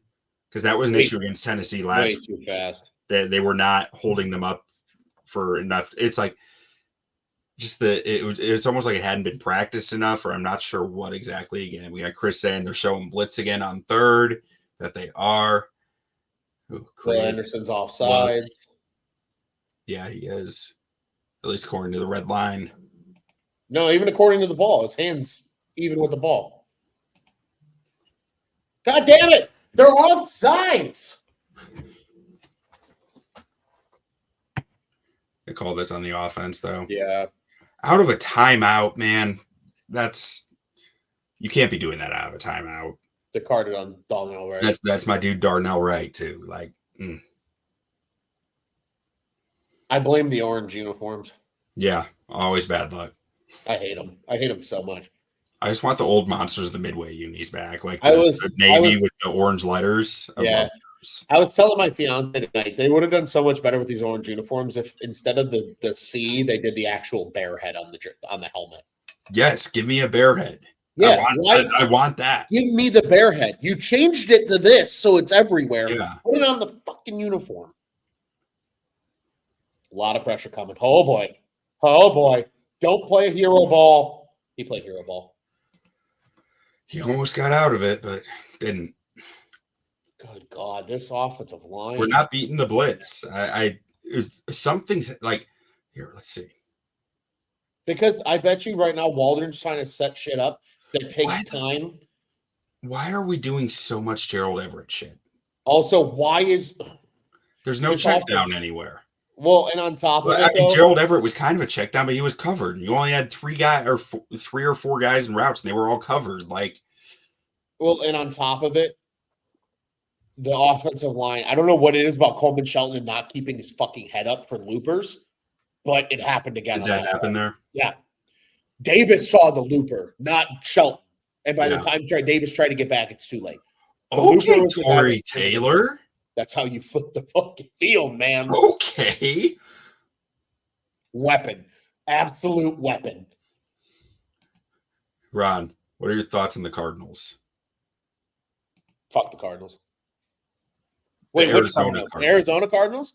Not the St. Louis. Oh, sorry. For automatic Cardinals, fuck them. Yeah, fuck the Cardinals. I like the Arizona Cardinals, especially after today. I mean, they beat the living shit out of the Rams.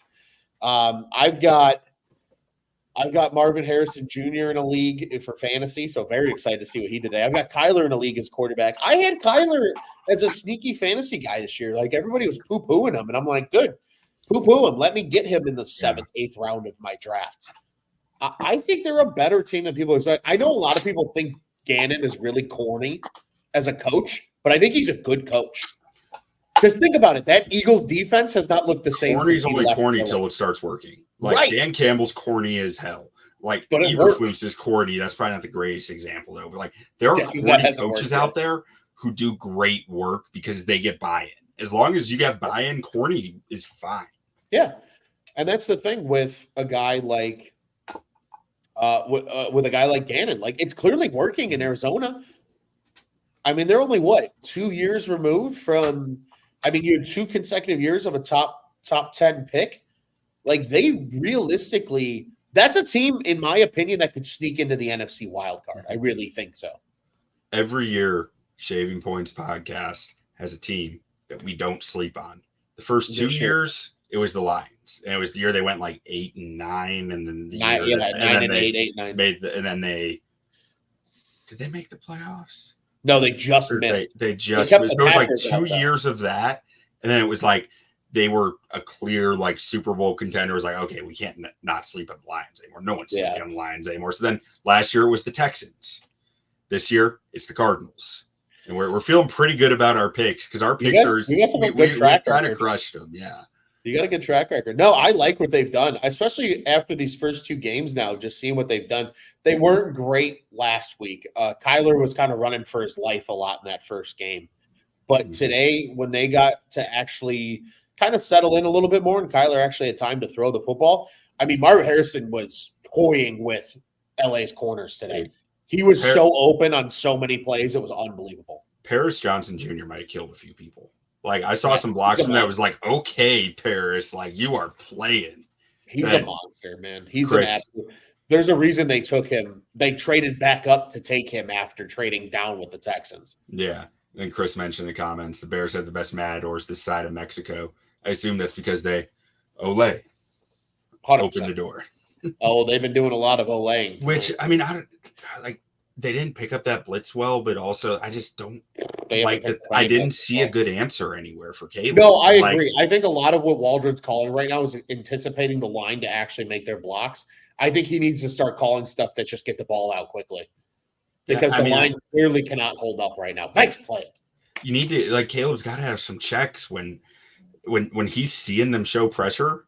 Check into something. It's not going to kill the play call, but like it's going to give him an out if they are bringing that. You know, like on that last one, it's like, yeah, sure, Homer was in for protection to help, but like he could have been the easy outlet too. You just, by him staying in, you allowed an extra blitzer because the guy's green dogging. Yeah. All right, 2nd and 12. Let's see. Brisker, or I'm sorry, Gordon. Kyler Gordon was coming in hot. Kyler Gordon gets all the way across field to make the play. It's a nice play by Kyler Gordon. Yeah, he took away that dump off on the other side immediately.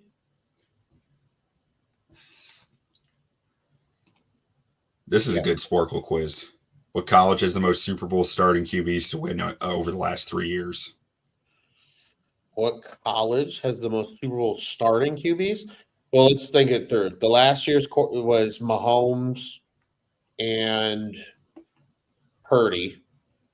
The year before that was Mahomes and Hurts. And the year before that was Burrow and Stafford, right? Yeah. I believe so. I mean, if that's the case, this is a loaded question. I know you guys are Texas Tech Red Raiders, so it's Texas Tech. Oh, yeah. Knew what we were doing there. Big sack from the Bears there. Get home with the blitz. Huge. That's huge. Let's see how this. Oh, yeah. Running back just focused too much on TJ Edwards there. Didn't see they had the double A gap mugged up with Edwards and Edmonds. They had them splitting though, or like flipping sides, crossing. The running back comes in to get Edwards. Center takes Edwards too. Ooh, Edmonds just pops behind him, home free. That's good. That's good field position. Bears are on the other side of the 50. That's why you draft Torrey Taylor. Facts. Dude, literally, that's exactly what Paul said. He's like, you flip the field and you get a 3 and out from your defense, and you've got great starting field position for your offense. All right, so Jay's son wants to know which member of Paw Patrol will make the best edge rusher. And I do not know off the top of my head. I'm not familiar with the Paw Patrol game. Let's see. So I'm going to say the Dalmatian. The firefighting Dalmatian. He looks like a gamer. I'm going to go with Rubble because he looks like he's tough, and he wears a little hard hat. All right, that was my second choice. Get dirty in the trenches. Speaking of get dirty, let's get it out to DeAndre. Oh, I like that Swift's not afraid. Chris Rain's a Red Raider too. Guns up all the way. Up. Finally got home. Like Red Raiders. So, yeah, then I'm going with Marshall. He looks lanky. He looks like he's fast and long. There you go. That's good trades from a D end. Rubble's an interior guy, he says, which I can buy. Yeah. I can buy that. But he'd be a good 4-3 D end, like a DeMarcus Walker. Yeah. Then you kick him inside to pass rush. Okay. Back to 3rd and 3. Again with the second and 3 running traps. You can't get to the guy. Stop running traps. Stop running kickouts. They're not fucking working. What was the second thing you said? Stop running what? You said traps and kickouts. Kickouts, okay. I couldn't tell what it was. Jenkins was pulling down the line for the end. Okay. Kick out block, trap block. I call them trap blocks, even though it's not technically a trap. Trap's usually for the inside guy, but yeah, that's a counter block. But usually there's no counter coming. It's a kick out block. You kick out the end. You get it. Yeah. There we go. There you go, DJ. I like that route. That's a good route choice. Just a little yo-yo route like that. I'm getting tired of second and short runs. Yeah, I mean, I don't know. I don't hate them. I don't love them. And man, we got a lot of Paw Patrol talk here because Chris says Rubble, he's the strongest one. Well, then he makes a great Andrew Billings. I don't know. I never watched Paw Patrol. I know all about Bluey. I don't know nothing about Paw Patrol. Though.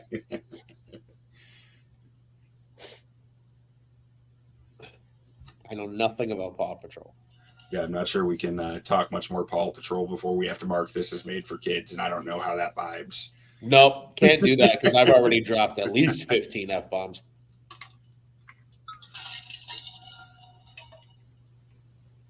All right, was that Texans timeout right there? I believe so. Yeah. Got them right where we want them. With their backs against the wall. All right, Sky is the prototypical island corner. Let me see. Paw Patrol Sky. What did you guys do on the watch along? Learn about the Paw Patrol characters? Sky looks like a bit of a diva, so I can buy it.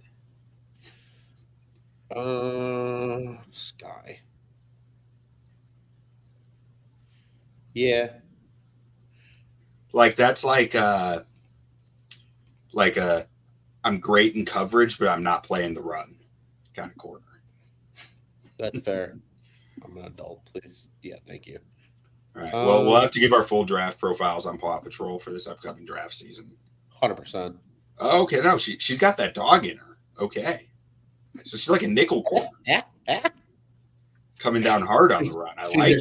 She's your Kyler Gordon. Yeah, there you go. I like it. I like it a lot. I'm a fan. Oh, man. So, Ron. Sir. Last week. Yeah. Every year I do a survivor pool with my father-in-law and brother-in-law, where my father-in-law buys 3 slots and we decide, what are we picking as a group, all 3 of us, like whether we should diverge or do it all the same. Last week, we all did the Bengals. So it was like, the 8-point favorites, Patriots. Biggest favorite of the week. Just start off, make sure you get the W and move on. Not great. Upset. My father-in-law says, okay, I'll purchase one. I'll purchase another one and a different one that's still accepting people. Today, guess who we picked? The Cowboys.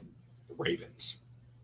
Oh, no. With Vegas traveling across the country as 9-point dogs. Oh, no. It's like we're 0 for 4 right now. Like we're just it's not our year. The world is against us in Survivor right now. Oh, I like Chris's question. It's almost Halloween. Best villain to football player conversion would be. Jay's is good. That's perfect. So is this conversion from villain to football player or vice versa?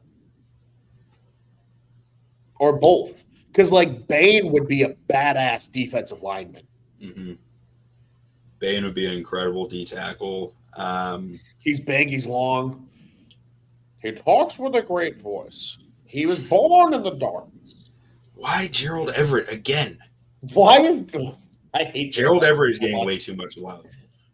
Let me see. That's why he signed with Chicago, because he knew Waldron would get him the damn football.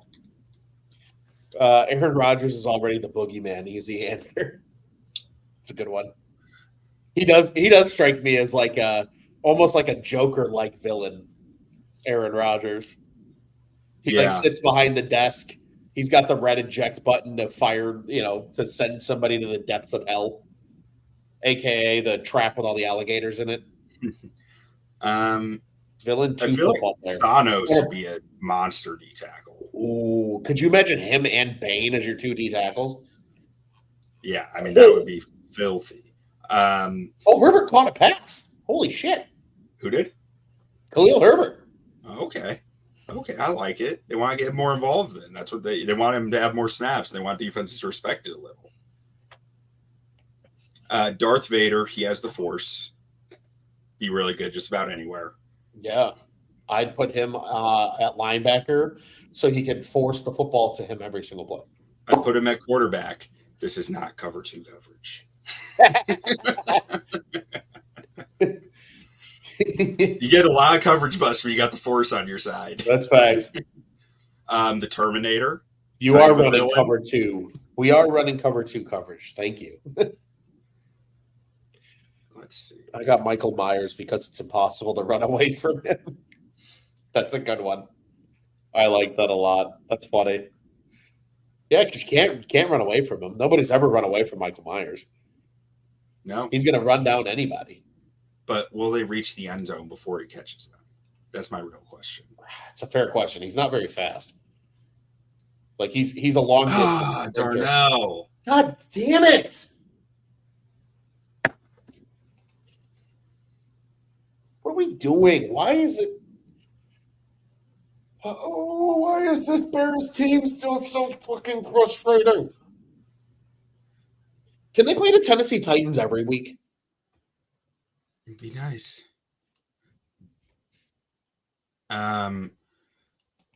Who was the Batman? There was a Batman villain who was like a boxer who was just like a brick wall.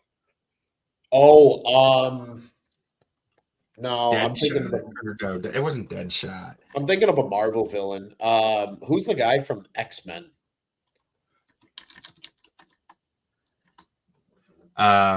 Ooh, yep. Sabretooth? No, not Sabretooth. Juggernaut. Oh, Juggernaut. You know me, I'm the Juggernaut, bitch. That guy. Electric, because he can run through walls. He would be a perfect D-tack or a perfect offensive lineman. He'd run through everybody. Or you give him the football and he'd be like Mike Allstott. Could you imagine that? Instead of Allstott up the gut, all you hear, Juggernaut Yes. up the gut. Juggernaut at running back would be fire. Would be electric. Oh, yeah. DeAndre Carter just got smoked. See, I feel like once you open up X-Men, there's like so many to choose from. Like there's that There X-Men who's like his power is just super speed. Like the second he catches a kick return, it's touchdown. True. Yeah, that was a big defensive PI. Come on, let's get 6. Yeah. Let's see. Give it to DJ. DJ Moore needs a touchdown for the love of hell. Not because he's on my fantasy team. Because he's on my fantasy team. What are we doing? Another false start? Come on. Oh, my God. On a run play, too? A false start on a run play is inexcusable. That just means you didn't know the snap count. Like, yeah. Oh, and it's Old Man Lewis. Get him off the field. He wasn't good last week. Clearly might have needed a little more training camp.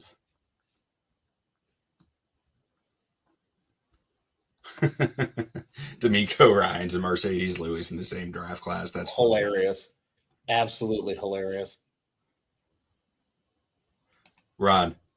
Sir. Jay needs some advice on beer brats. What advice does he need? Oh, Caleb. Oh my God, Caleb just got mollywopped. Stop taking so many hits. Midwesterner advice on how to make the perfect beer brat. Oh, I've never made beer brats before, but I know enough about them. I mean, I think personally to me, if you're going to make beer brats, you should let the brat soak in beer for at least a few hours. Make sure you season them well, too. Oh, Rome. It was in your hands, big dog. Oh, it's your boy Lassiter. Yeah. I mean, no surprise they're attacking him. It was there. That was there for the taking. Rome just didn't finish it. The football? Yeah. I mean you'd like the ball a little lower, but like the coverage is right there. You can't really bring it that much lower, I don't think. It's not a bad throw from Caleb. He gave him a chance. I mean, yeah, let them marinate in beer, though, for beer brats. Let them marinate. Don't be afraid to use seasonings either. People don't season their food. Khalil Herbert Tutty. I'm sorry, Jay. I know you wanted the DeAndre Swift, but bad Rome. Do you think that should have been PI for Rome? Yeah, okay. I didn't think about it that much. I just saw it hit his hands and kind of went red of like Rome. It was the leading up to it. Rome got the absolute shit kicked out of him. It should have at least been a hold because he held on to his arm for a moment. Chris says that's 2 TDs Williams should have on the season now. So on that Keenan Allen one last week, the ball was tipped. Like, so I mean, and you could say it shouldn't have been tipped. This O-line needs to punish jumpers. But like Braxton Jones's guy got a hand on the football, and that's why I think Keenan dropped it, just for context. But yeah, he should have 2 now. It still hit Keenan in the hands, but like it's a weird rotation. I always feel like that's weird. I don't know how to judge a wide receiver who's getting a tip ball to them Like it just throws off the whole rotation of the ball and the way you catch it. Personally, I always wonder about that. Agreed. I wonder about a lot of things with the fast guys because I don't understand them. Like when I'm doing draft evals, like I've noticed I struggle more with skill positions than I do with trenches because I understand how trench players win. I have physically overpowered someone on an athletic field before, like I have never won with speed in my life. So I have a really hard time understanding winning with speed. Like just when I'm breaking down the tape, it's like I have a hard time figuring out what's translatable to the next level. Yeah, well, to me, so especially with receivers, to me, guys that run pretty routes and have good releases off the line tend to win more often than not than even guys that are just flat out fast. Yeah. Because half of route running is setting up your opponent. Again, everything in football, if you boil it down, is a chess match. It's setting up your opponent to do something that you want them to do. Yeah. That's all football is at every granular level. The offensive line, you want the defense to do something you're trying to bait them into, so it's an advantage to you. Mm-hmm. For example, when I played tackle back in college, my favorite move was the give the hand because defensive linemen are taught to swat your hand. And then, you pull it away. And when they swat through with all their body momentum, then you grab them on the back and you shove them into the ground. Yeah. Yeah. It's a beautiful thing when you see that. And then same thing. Sometimes there's some linemen that are just sickos that'll like purposely slightly overset a defensive end to try to think that he's got the inside edge, and he doesn't. The guy just comes through with that hand and just punches him so humanly hard on the inside that it just stops his momentum. Yeah. There's a lot of Darnell Wright will pull that one out from time to time. There's a lot of guys that are just straight up sickos with that kind of stuff. That's where I want to see more from Braxton. Like you see it on occasion, but like when you have that length, I want to see him win more methodically and like be either baiting someone into what he wants or just getting that first contact. And I feel like so often guys are getting first contact on him. And it drives me a little nuts. I almost would like to see Braxton Jones jump set a guy. Yeah. I think that is for him would be super effective. Yeah. Just jump set guys. Just get ahead of it. Just jump set him. And we got Scott in the comments saying Caleb is only 2 yards away from matching last week. So that's a good thing. That is and then Chris Raines, Bears get the ball first in the second half. Let's go. And who is your GOAT wide receiver? Is he a speedster or more of an elite route runner? I mean, so for me, it's got to be Jerry Rice. And I didn't even see him play that much, but it's hard to argue against Jerry Rice. Got to be but Jerry.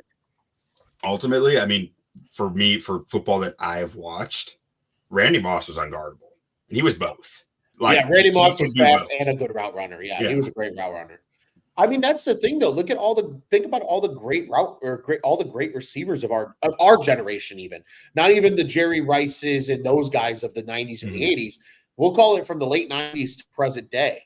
Randy Moss was a technician, but also a speedster. Chad Johnson, Steve Smith, Marvin Harrison, Reggie Wayne, all those guys could run routes, but they were also fast. Yeah. To be in the GOAT conversation, I feel like you generally need to have both, unless you're like a Andrew or Andre Johnson type, who's just like that much bigger and stronger than everybody. Yeah. Even I can't even say that Andre Johnson was slower. I just assume he is. Like he was fast enough. Yeah, I'm not even sure. I'm gonna look it up. Andre Johnson. But ultimately, like from a draft standpoint, if I'm sitting there looking at two players and I feel similar about their route, or I guess that's not fair because obviously you're gonna go with the faster guy. But like, do you want to know what Andre Johnson is not ran? Teachable like that? What is it? You want to know what Andre Johnson ran in the 40? What? A 4.41. Of course he did.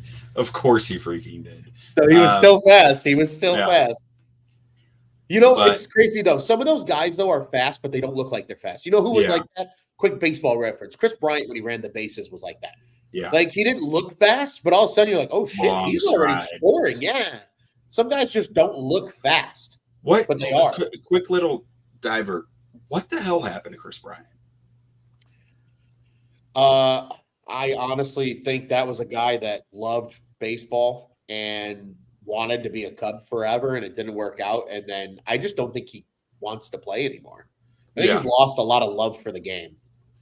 And Do you it's think unfortunate. some of that comes with being so young into the league, and baseball's always ever known, you know, father was a coach, like father was his coach, and it's just like starts to, you know, have kids and get a life outside of baseball, and is like just kind of diverted from it. To me, KB, from everything I've ever heard from any player in the league, is just like he's a very humble, quiet guy. He very keeps to himself.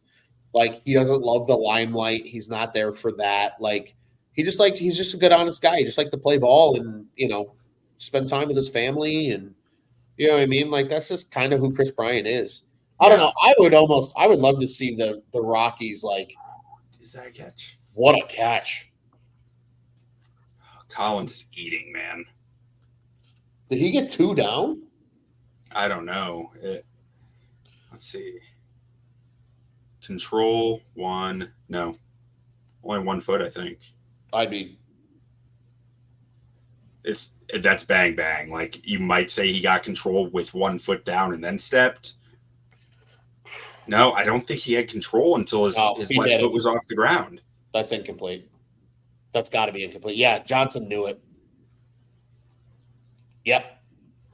Yeah, Vince Young's a great example of that as a guy who didn't look fast, but just like was able to glide around the field. I think that's a great trait for a safety. When you see a safety who's just gliding, that usually means that he is just fast and natural and makes up ground heavily, but like doesn't necessarily look like it. And it's something I love to watch for in safeties. Like the Texan safety, the kid, Caleb Bullock out of USC had that, where it's like Eddie Jackson was only one of the only safeties in the league in recent history who I thought had that feel of just like he could glide. Yeah. Super slow-mo. I just think it's such horseshit with this league and how much they've been. Maybe a toe was that. Like that's. To me, though, you know why this pisses me off? Because the league has been such horseshit about the control rules. And then in a time where you would absolutely question control because he has one hand on the football, they're going to call it complete just because it fucks the Bears. That's why it makes me mad. My homer is going to come out. I don't know if you can overturn it based on the evidence. Like the evidence is like, is his toe still there? Right here, his toe's still there. So it's like, can you deem that control? I think the second it's up against the shoulder pad, that's control. Garbage. I hate them. I hate the NFL officials. I think they're atrocious. Absolutely fucking atrocious. They're better than the Big 12. Well, no shit. That's not very hard. College officials are even worse. Yeah. All right. So are they in field goal range now? 100%. With Fairbairn. Yeah, they're just flag. Come on, guys. Too many flags. It's on the Bears. Oh, is it on them? Okay. Ooh, okay. So that might push them out a little. I'm telling you, I'm not sure that Tunsil is as good as his paycheck. No, he's not. Like, he's pretty good in pass pro, but I don't think he's dominant. He's good. He's not great. And he's getting paid great money. Yeah. Yeah. 44. Make officials and jury members full-time jobs. Seriously. Make them full-time jobs. How much would a full-time juror get paid? Probably pretty good money. How much would a full-time rural juror get paid? Rural juror? Quick 30 Rock reference for anyone out there. The rural juror. They do need to make NFL officiating a full-time job. Like, you need to be able to dedicate. There's no reason for it not to be, other than you're a multi-billion-dollar league. Everybody else on your fucking payroll is full-time. The guys that determine the outcome of the games aren't? Come on. One thing that I do wonder about that is right now a lot of referees are attorneys because it's very like rule code driven, and attorneys are, they have the mind for that. Stupid. So would attorneys actually do that? Like, Yeah, would you need a whole new set of officials? Go get him, Billings. Do you see Billings just give a legitimate push up the middle there with 3 guys trying to block him? Yeah. 58K. 130K. Hey, to be a rural juror, $58K a year, and then 130 in densely populated areas. I don't know whose taxes are paying that, but somebody's will. What's he banging from here? In Spivos overturned 59. If he hits a Q, it looks real good in our fantasy league. Yeah, that's right. That's what I think. It's a win-win for us. So I mean, he got it. I'd rather him not make it, but if he's gonna make one, that's a boosted fantasy kick right there. And I've got Fairbairn in 2 leagues. I'll take the Bears being down 6 at the fucking break here. Yeah. Are we? What was the closing spread on this? Wasn't it 6.5? It was 6.5 at the start of the day, I think, or it was 6. It was moving down. It was moving towards the Bears. That's crazy.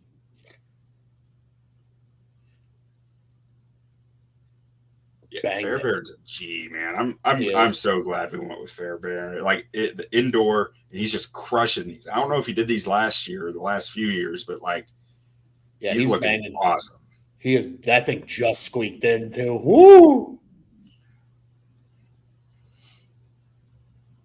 Oh, if Booker could have gotten through like a half second faster, he might have had a chance to block. Yeah.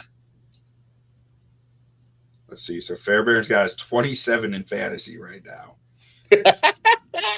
That's amazing. This fantasy league also has ludicrous, crazy scoring, where every 50-plus yarder is worth 11 points.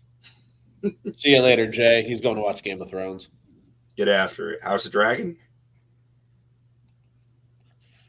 Or rewatching Game of Thrones? Nico Collins got 22 points already. He's balling, man. It's bonkers. Right. You got to return this, right? Yeah. Yeah. Steal with 1 second, yeah. No, you know what? So I was I was watching Robert Schmidt's stream the other night, and in the comments we were talking about, people were talking about Velus Jones is pretty much Forrest Gump at Alabama. What if you just had someone else catch it and then hand it to him?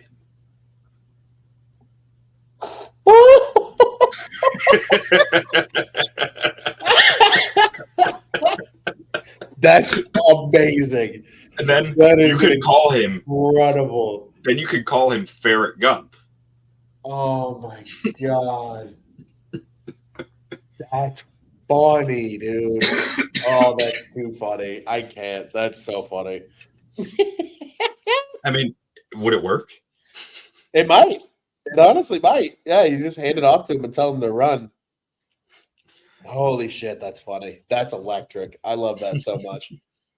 I love that so much. So we got a Sporkle? Yeah, let's do it. And then we can take a breather and be a little bathroom break and everything here. Yeah. So I will share my screen.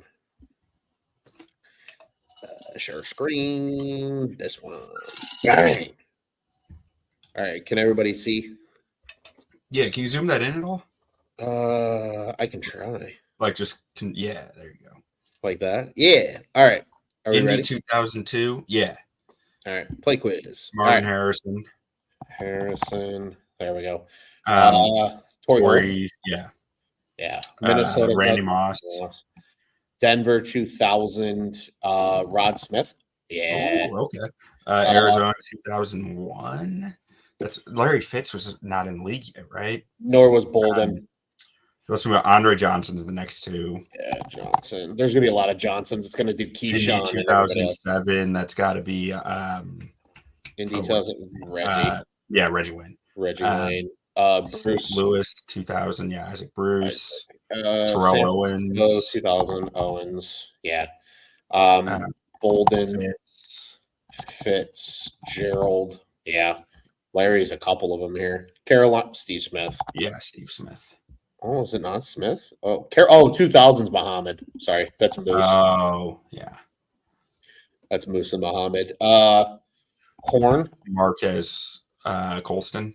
No, in 2004? That Oh, was Joe okay. Horn. That was Joe Horn. Yeah, Colston was 2005, I think. 2000 Kansas City. Oh, 2004 Green Bay was Javon Walker. Mm-hmm. Kansas Julio City 2000. Jones, 2008. No, that's going to be Roddy White. Oh, okay. Earlier than that. You got to go earlier than that, Q. 2009 New England is that Deion Branch? No. Troy Brown? Oh, Wes there's a Welker. Troy Brown on here, though. 2009 might have been Welker. That might have been Welker. Yep, sure was. Nice. Good call. 2002 Monty Toomer. 2002. Ooh. Was that Toomer? Yeah, good call. 2002 Pittsburgh Hines Ward. Oh, yeah, that's probably Hines Ward. Plaxico Burress was on there, too. Yeah, that was Hines. Stevie Johnson. Buffalo? Was Stevie Johnson there yet, actually? No, God, no. That's like 10 years later. No, Stevie Johnson was like 2004, 2003, 2004 he was there. Oh, Stevie Johnson was like 2010, brother. Maybe I'm mistaken the name then, because there was someone just like Stevie Johnson who was. I think are you thinking of Lee Evans? Lee Evans, that's who I'm thinking of. Yeah. That was not Lee Evans. Who was the other one? Oh, Eric Moulds. Great call. 2007 Denver. This is with Jake Plummer, Brandon right? Lloyd? Yeah. Brandon Lloyd's got to be here for somewhere. No, I think he's later. I think he's like 2011. 2007 Denver. I don't know if anybody's commenting along because I'm in here. No, nobody is. Denver 2007, Denver 2000. It's probably the same. We already did Rod Smith. Who was his running mate in Denver? It wasn't Javon Walker. Javon Walker was much later. Dallas 09 is probably Miles Austin. I think you were right. Yep, sure was. Denver 2000. I'm not going to. Man, I do not remember those Jake Plummer teams. Brian Greasy maybe was there. Yeah, that was probably Brian Greasy in 2000. That was post Elway. Minnesota 2009. Oh, is that one of the Robinsons? Was that Corin Robinson maybe? No. 09 was that Williamson? Oh, Williams. Oh, yeah. Roy Williams coming up here. Williams. Did Troy Williamson ever get to 1,000? No. Who am I thinking of for Minnesota back in like 2009? Green Bay 06 and 08. That's probably Donald Driver. We got Derek Mason here, I think. Yeah, Tennessee 03. Okay. Yeah, probably Driver. Driver was one of them. 08 was Winston Jackson's got to be on this list somewhere. Jackson, yeah, he's on there a couple times, I think. Joe Juravicius for Tampa. Maybe Vicious. Do we know how to spell Juravicius? Wait, what year? Where did you see the Tampa? I saw like 2003. No, he was gone by 05. 2003 Tampa. Yeah, up here, so in the middle row, there was one, I think. Oh, I'm just going for 1,000-yard receivers at this point. No, that's fair. I'm just trying to see and kind of eyeball them. 05 Tampa was probably 08. Brandon Marshall for Denver? Nah, or Brandon Marshall, probably. Yeah, he's on here somewhere. Because he did as a rookie, I think. Yeah, he was on there somewhere. It registered. Oh, I know who Edwards. Braylon Edwards is 2007 Cleveland. 2005. Did Roy Williams ever do? Or we already did Williams, right? We got Roy. Yeah, Roy did it in Detroit. I think he did it in Dallas too. But I don't think he got to Dallas until after 2010. If I remember AJ Green, was he before 2009? Well, yeah, he might have been. Ocho Cinco? We already got Chad. Okay. Yeah, we already got Chad. Hoosh. Did we get Hoosh? Hoosh. Oh, no, we didn't. Manzada. I don't think I spelled that correctly, though. I don't think Hoosh Manzada was ever a 1,000-yard receiver, now that I think about it. I think he did. Green I Bay. think he had 1 or 2 years of it. Who the hell is Green Bay? Did you do Colston yet? No. There you go. Marquise Colston. 2001 Ravens. Who was the 2001 Ravens top receiver? 2001 Ravens top receiver? Yeah. Where'd you see that one? In the middle here? On the right. Oh, we got to get Marty Booker. Yeah. I was just thinking we got I saw the Bears. I was like, oh, that's Marty. 2003, it's McCardell. Good call. Good call. Tampa 2006. I'm trying to remember who was with the Bucks in the mid 2000s. Yeah, I can't really remember. Because that was like circa like Brian Greasy quarterback. Oh, Keyshawn Johnson. No, we got Johnson already. He was a little earlier. 0405 Bucks. We got Vincent Jackson. I'm trying to think who else was there. Greg Jennings. Do we do Greg Jennings yet? Oh, that's a good one. That was probably that Green Bay 08 one. Yeah, good call. Yeah.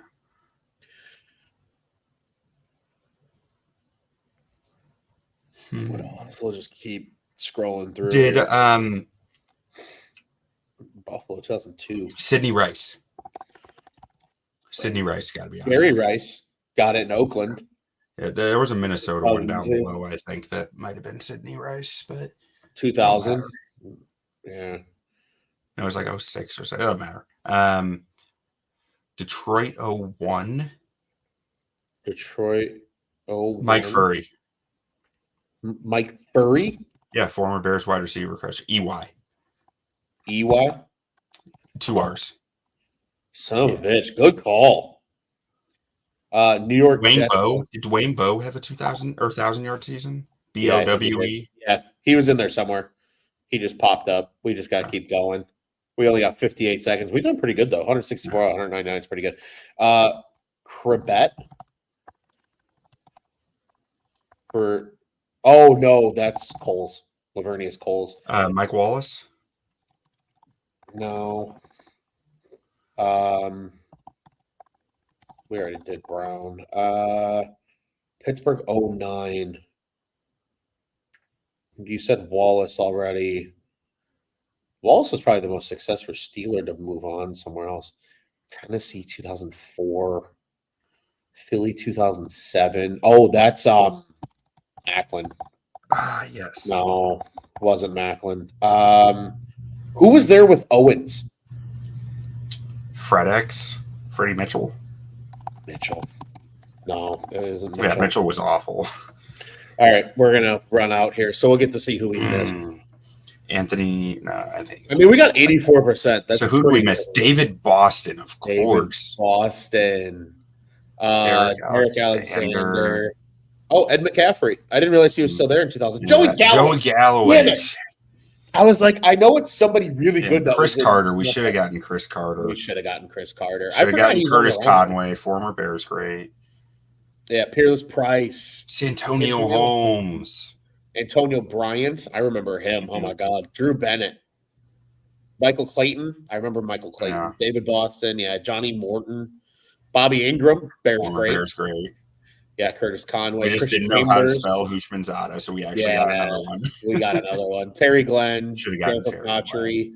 Joey Galloway again. Antonio Bryant again. Steve Breston. Remember the Steve Breston 1,000-yard season? Yeah. Rod Gardner. Nate Burleson. Quadri Ismail. Joey Galloway. Galloway's on here a lot. Ashley Lele. Brandon Stokely. Yeah. Eddie Kennison. I would have never gotten Eddie Kennison. Kevin Curtis. We did pretty good, Q. Yeah. 84% is pretty damn good. Yeah. Look at that. Average is 68, so nice. Crushing. That's good shit right there. All right. That's good. You want to take a little break? Yeah, let's take a little potty break. I'm going to grab another beverage. All right.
And we are back. We are back just in time. Yep. Missed one play. One play. But Crack we 'em. made it. 2nd and 7 here. Caleb's doing some Pre-snap nonsense. There it is. no, what's it called? Like the dance thing where you like do your hands like Jazz hands. jazz hands. Yeah. Caleb's doing some jazz hands at the last scrimmage. Jazz. You like jazz? Oh. Yeah, they look, you know what? I like what they're coming out with though to start.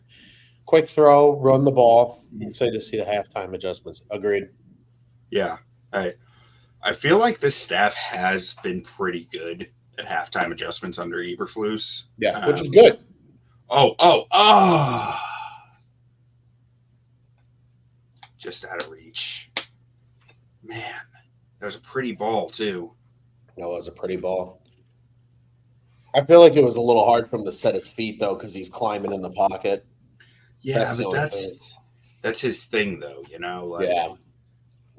his thing is that he can do that. That's what so much of his profile is. Like, has he hit anything downfield yet? No. In the NFL? No. Like, he's got to come sooner or later. He hit them. Like, he never had issues with the accuracy on that stuff in college. Right. You know who has no problem with hitting his shit? Torrey Taylor. No problem at all. There you go, Josh Blackwell. Because he's out here pounding people inside. Yeah. That was nice. Just hitting dime after dime.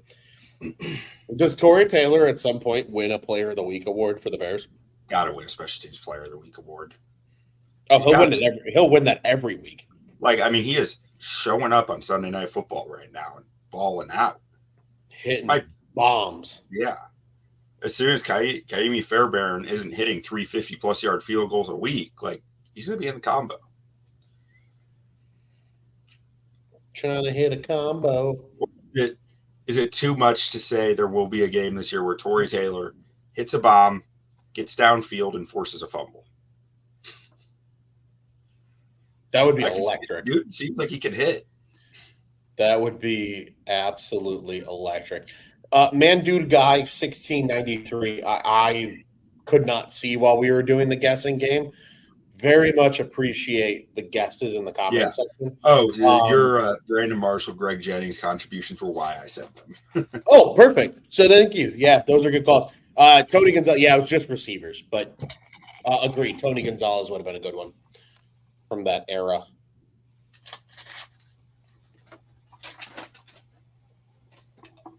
Yeah, that was fun. There were some good names in there. There were. That was like, you know how I learned the NFL back in the 2000s was playing Madden. Yeah. That's how I learned the league. Dude, I remember one year I was like, I'm not going to buy the new Madden. I'm just going to update all these rosters myself. And I spent like half a summer with all these printouts and updating them to like where I thought each player should be. It was like psychotic shit. Like, it was, I spent so much time on this, and then I still bought the new Madden. Makes it even worse. I feel like back then, though, like the new Maddens actually had new features every year. Yeah, they did. Like now, it's the games are so similar. Bruno here, Bears right, Bruno. I like that. I like that mojo. I'm trying to get into that myself here. Got to hit some downfield passes for it to happen, but they're coming. Yeah, they're coming. I'm telling you, the first time he hits that like crazy, like 60-yard bomb, it's going to be absolutely unreal. And if it happens tonight, I might knock something over out of pure joy, like unintentionally. This microphone might get launched. First favorite NFL player that wasn't a Bear? Ooh, that's a good question. First favorite NFL player who wasn't a Bear. First favorite who wasn't a Bear. Steve Smith. It's a good answer. Steve Smith. Probably quickly behind. Well, actually, technically, I became a fan of Musa Muhammad when he was with the Panthers, so I was thrilled when he became a Bear.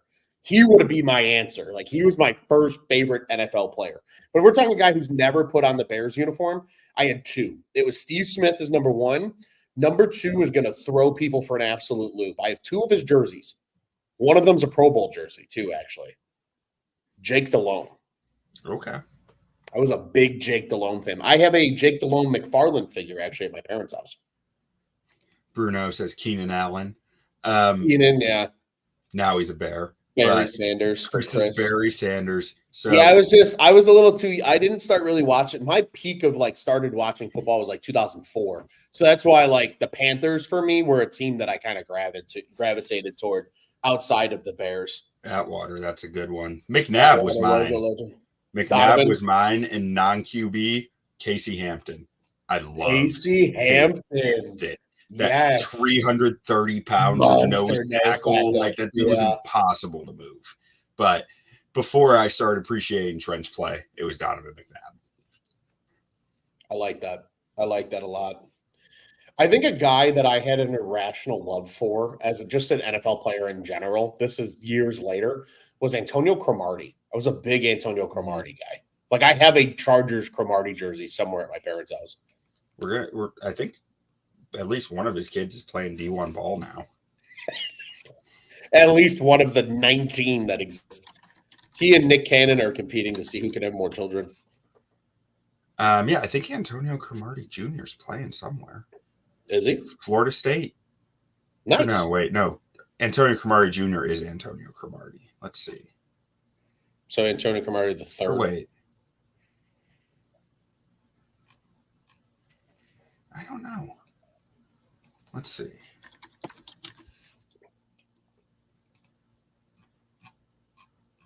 Now I'm going down this rabbit hole. Rabbit holes are fun. Yeah. There's 14 known children. That's a lot of kids.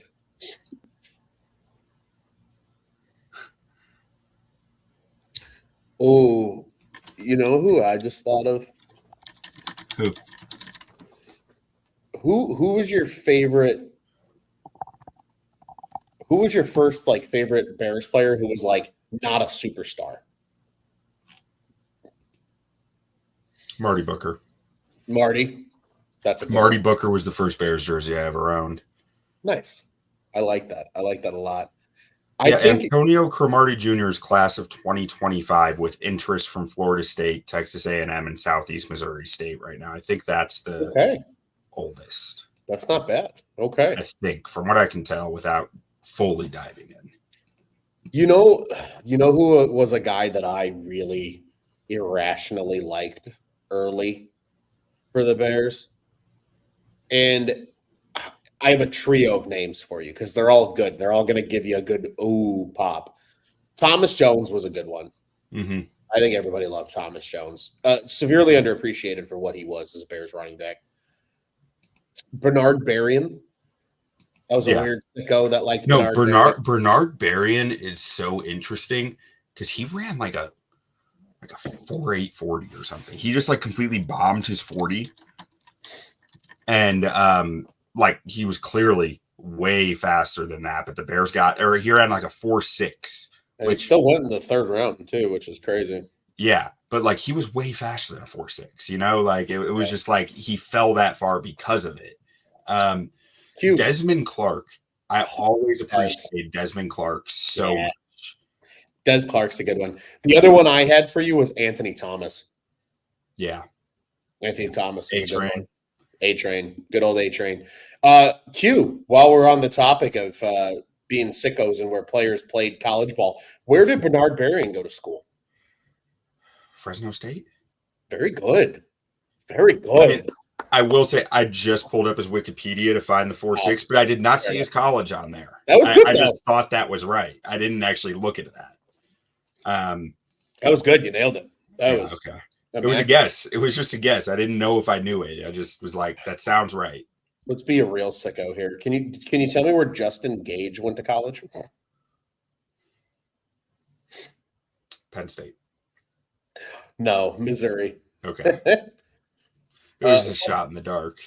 No, I know. That was once you hit 2005, my hit rate goes way up because that's when I started paying attention to the draft. Then you could be a full-blown sicko. Okay, Yeah. let's give you some good sicko mode ones. Where did Mark Bradley go to school? Oklahoma.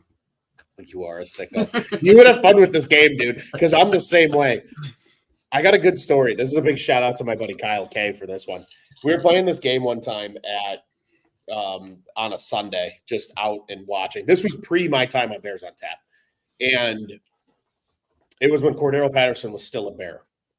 And he gets done returning a kickoff. And my buddy Kyle K looks at me and he goes, where did Cordero go to school? I went, oh, that's easy. He went to Tennessee. Yeah. He goes, wrong. I went, really? And he goes, yep. And I went, how much you want to bet on that? And he goes, I'll bet you $100 right now. I went, done. I was like, it's Tennessee. He goes, nope, it's Clemson. I went, nope, Tennessee. I was like, look it up. Go ahead, look it up. And he gets on his phone and he looks it up. And it's just this pure look of he goes, and I was like, where'd he go to school, Kyle? And he's like, Tennessee. I'm like, yeah. Damn right. Don't come for the king if you bet it. Let's not miss if you're going to come for the king. So that's always my favorite story to tell. If Kyle K hears that one, he's going to be upset with me because I tell it a lot. But it's a funny one. Hey, to the victor go the spoils, right? You're going to come for the king. You best not miss. You best not miss. 60 to win 260 Bears money line for Bruno. Mm-hmm. That's a sick little bet. That is.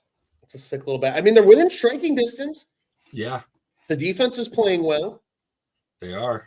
They really haven't been burned. They're holding them. I haven't actually noticed anyone who's really doing well on defense, but they're all around as a unit playing pretty well. Yeah, they're playing okay.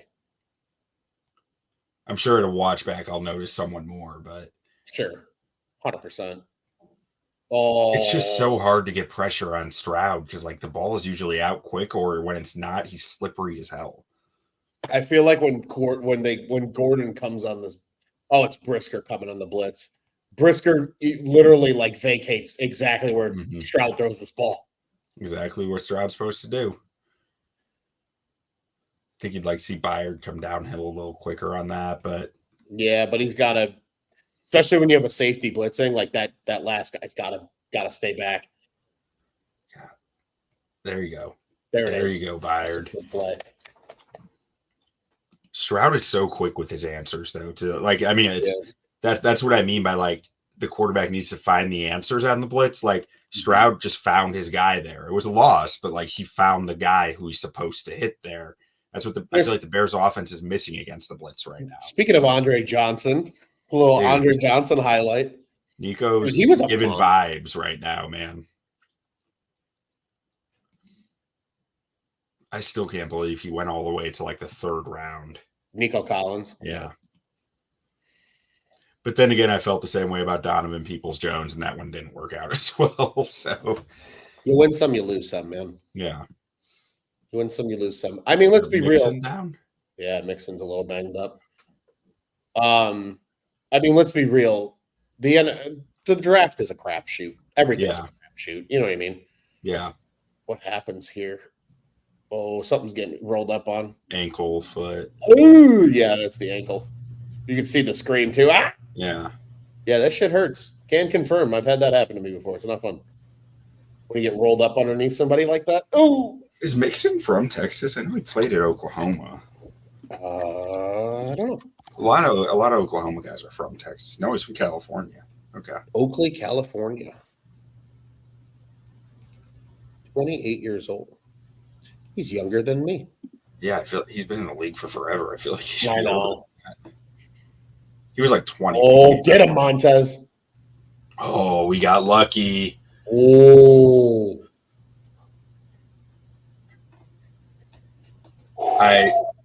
I never feel great about Jaquan Brisker's after a guy drops it.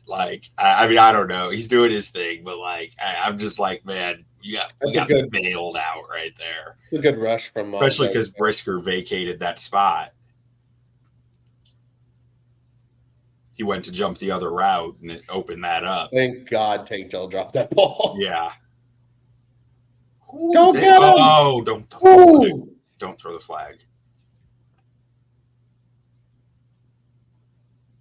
No flag. Oh, what a punt. Yeah. The punter he went down. I didn't see if it was actually or a dive, but the punter went down there. Probably was a dive. Must have been. There was no flag. All right. Time to go, what, 90 yards? Bruno says he loves you. Love you too, Bruno. Big drive. 94 yards per touchdown coming. I like where Bruno's head's at. I like where Bruno's head's at a lot right now.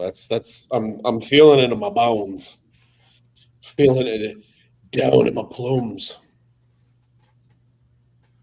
Have answers for the blitz when it comes. Like, that's all I want in this drive. Just have some answers to get the ball out, because so far when we've seen him under pressure and the play fails, I'm not seeing any real answers to it. Yeah. Looks like he should have a clean pocket here. Yeah, got time. Got to get rid of it. Flag.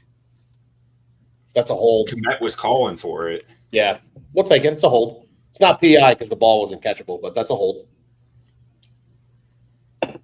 We'll take it. Oh, so that's the difference. I saw a hold the other day, and I couldn't remember what's the difference between a hold and a PI here. PI is when you're physically interfering. Oh, they did get pass interference. Oh, it is PI. Okay. A hold is when you just hold a guy in his route.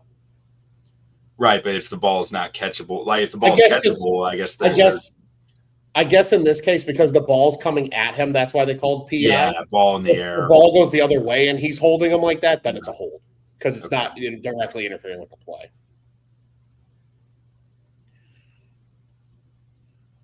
Okay, maybe that was a hold and they just mislabeled it because they didn't move very much. Yeah, I was going to say, they only moved 5 yards. Oh, man. I hate this side-to-side bullshit. I know, that's what I'm saying. I don't think horizontal game does a lot against this defense because they're geared toward it. That's what they do. Yeah. Chris, Bears need Williams to bring a spark here. Last week was a defense special teams win. We need him to bring something here. I agree. I mean, I want to see the offense put the game on their back here for a little bit, because your defense is not going to get the football that much. Like against this team, they're not going to turn it over like that.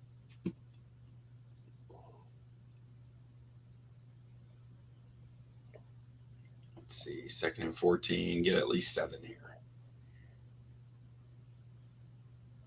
Man.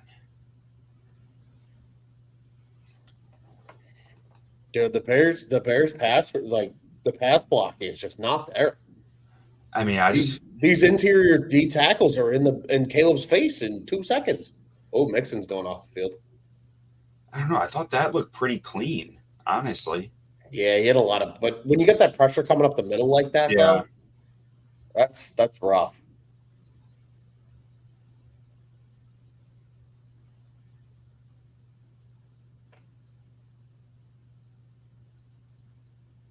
Yeah, I felt like that was just a throwaway at that point. It was like, there's nothing here. I just need to get rid of it. Ooh, some Caleb magic. Oh, get up. Flag. Come on. That was a late hit.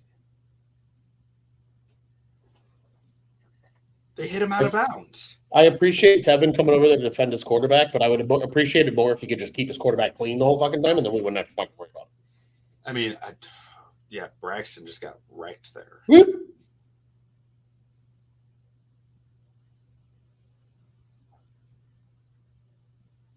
No, because he pushed him. If he had actually popped him with his shoulder, they would have called it.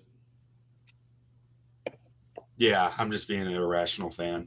No, I know. I want to be an irrational fan, but I just... And, if Caleb was in his 2nd, 3rd year, he'd get that call. Oh, that's a bomb. Torrey Taylor. Block in the back. It's got to be. Yeah, it's got to be coming back. Don't celebrate too much, pimp. Your return doesn't mean shit.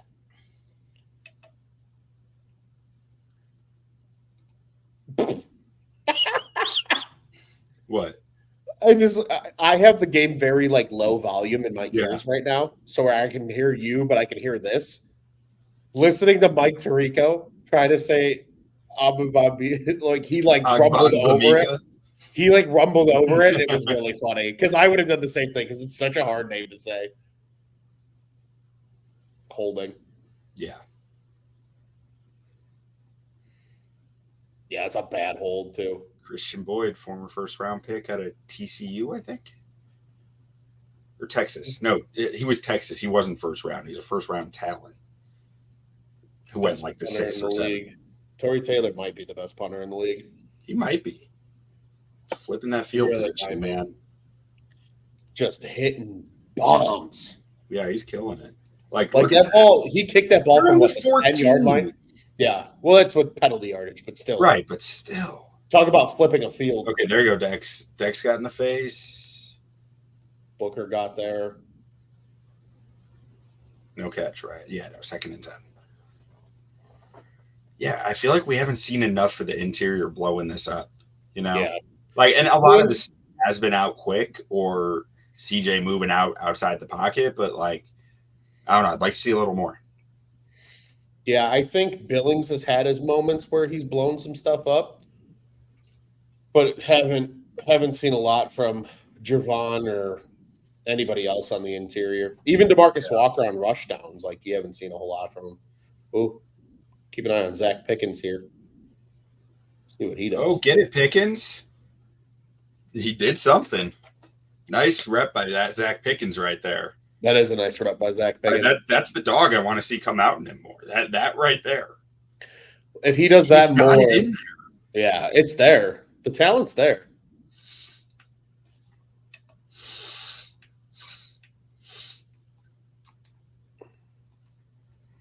He's got the mass. He's got the frame. He's got the power, the speed. I see Jaquan every time. See Jaquan. Yeah, just tweeting out like every play, dude. I love it. Like it's fun. It's like where's Waldo? It's like where's Jaquan? Yeah. You can find him as soon as he starts to celebrate. I love it. Oh, bring it. Oh yeah, that's a false start. Jaquan Savor.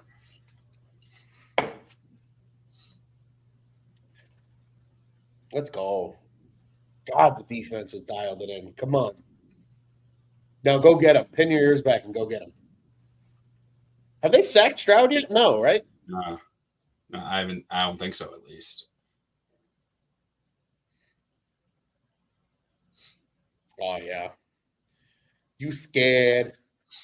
They're scared. They're scared. Yeah, they are.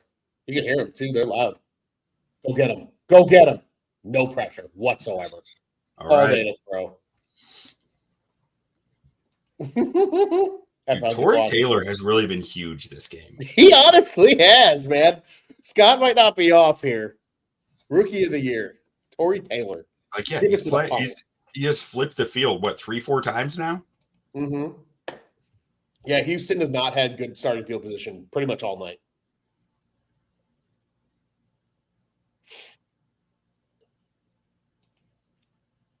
Oh, go get it. Block it for a touchdown. Oh, they almost got there. Yeah, they did almost get there. Flag. Something stupid happened. Laundry on the field. Oh, Edmonds did have the sack. That's right. Edmonds had the sack on the blitz, the double A gap where he came free on the sun. Yeah. Thank you, Hassan. Appreciate the reminder. Yeah, good call. Yeah, so they got into him once, but no D linemen have gotten. Yeah, it was really manufactured there. Twas. That's on us. Yeah. Oh, it's not Vildor. It's not Vildor anymore. Yeah, 22. Yeah, I see 22 and I immediately think it's Kendall Vildor. Yeah. Man, I felt so bad for him on Detroit last year in the playoffs when that he was covering downfield and the ball bounces off his face mask and into Brandon Ayuk's hands. So it was like he was in good coverage, but it's just like it was Kendall Vildor in a nutshell. It's like he's in good coverage, but he's just can't make the play. He's just like there's just something a little bit missing there. Yeah, just can't do it. Quickly, this was tweeted out by Sadiq Next Wave. He's a big Bears guy. I think he does some stuff with Sleeper. This was from the X timeline here. Oh, I know it's hard to see because I got a light up. Hold on. Let me try to move this thing here real quick. See if that helps. There we go. Owen says, stop running the ball. Texans are laid off the ball with the silent count. And then Kyle says, and not looking at the target pre-snap. I mean, we've been saying we're tired of this horizontal stuff. It's not working. Yeah. Like that. That's why it's probably why it's not working. We've noticed Braxton Jones not getting outside and hitting his guy. Maybe because he's not looking at him. Maybe they're telling the offensive lineman don't look at him so to tell. But like also, it's hard to hit what you don't see. Yeah. And Chris says, would love to see the Bears up tempo here. I agree. Caleb's been comfortable in the hurry up. Let's give it a look. Like let's see what they got here. This is a big moment. More rhythm. I like the idea of more rhythm. I'm for it. It's bobsled time. Let's go. Just get moving, go quick.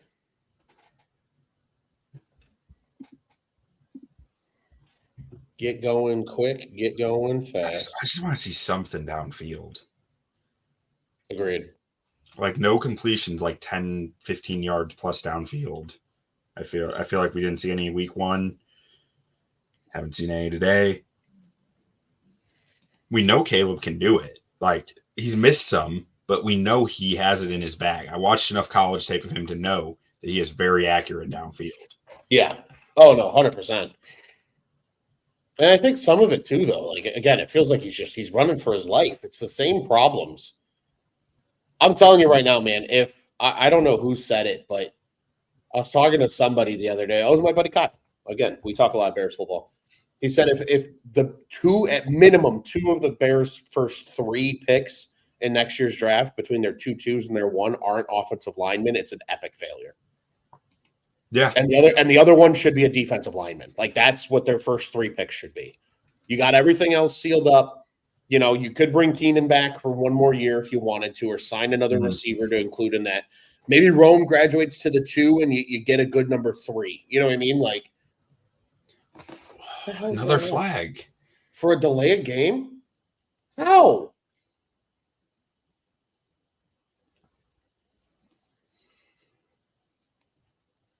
It's tough to win when you're shooting yourself in the foot like this. Fuck, seriously, man. That's just mental garbage. Like, get up to the line. Brutal. Absolutely brutal. Yeah, Chris? Okay. Nice getting the yards back there. Finally, some Cole Kmet. Finally. Yeah, really. Like, you just paid this guy, what, $50 million, and you're not throwing him the ball. It's frustrating. Yeah. I mean, in fairness, they're really not throwing anybody the football because that's true. DeAndre Carter is getting the football. Yeah. I like Scott's idea. He says take a shot to DJ in the comment section. Go DJ. Says my DJ. Pressure off the outside. Good pickup by Swift. Climb. Go. God damn it. Flag. I have a feeling it's a hold. Oh, it's on the Texans. Is it? Yeah. Okay. Did Caleb see this and that's why he chucked it up over there? Maybe. Let's see. Where's Toto? Toto's over Kmet. Oh, yeah. He just grabbed Kmet. So he took a shot. At best, he saw it and said, I'm going to take a shot then. Yeah.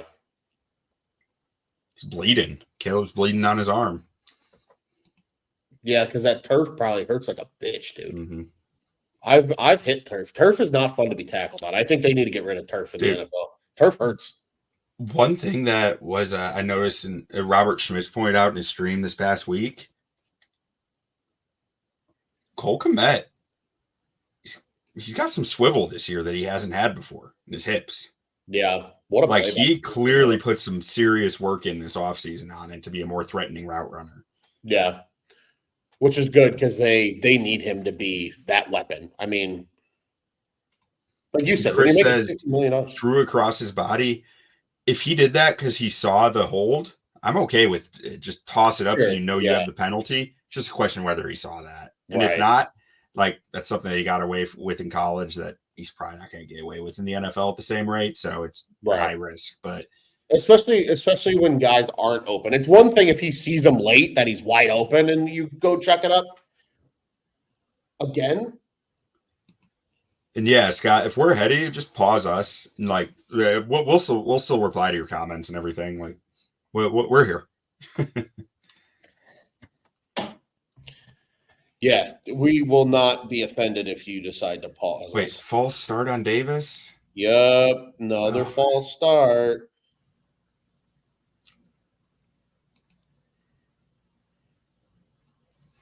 These guys have got to clean this up.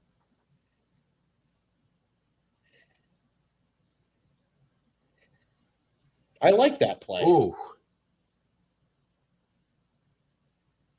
Oh, we're going to get a flag here. You see that?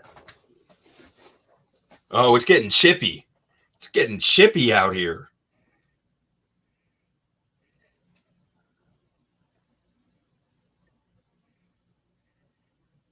I appreciate that they're sticking up for Caleb. Yeah. As they should.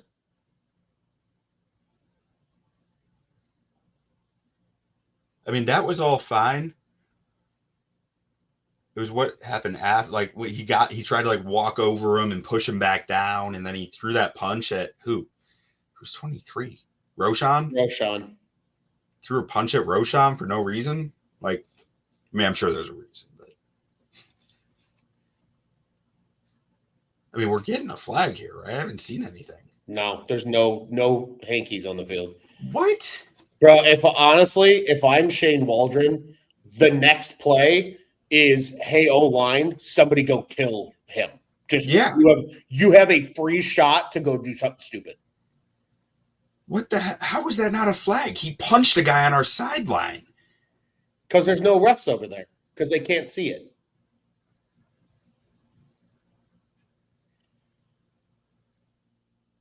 Yeah, see, that's a load of horseshit, but what are you going to do?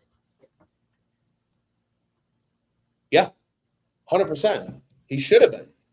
These officials are awful. Absolutely. Yeah, you can't miss that. Come on. Here you go, Swift. Okay. 3rd and 1. Let's go. I get it back.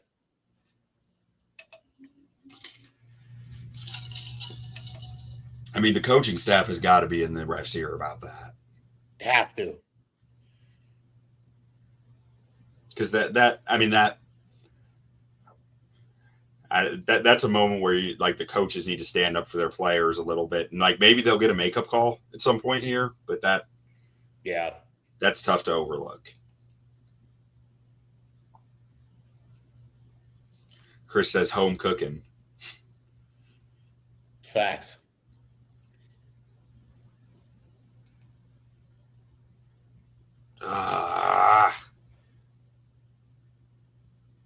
That's the problem with that play call, where it's very clearly an RPO. Mm-hmm. It's either the give or you're throwing the slant. It's either got to be there or it's not. Yeah. So there's no hesitation because you got a free runner. But in that case, I hate that play call in this situation because, Cole Kmet, first off, horrible block. Yeah.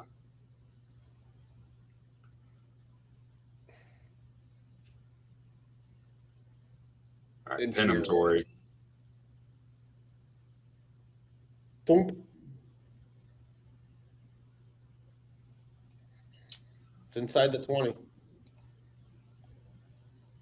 Where's he running to? They took it away.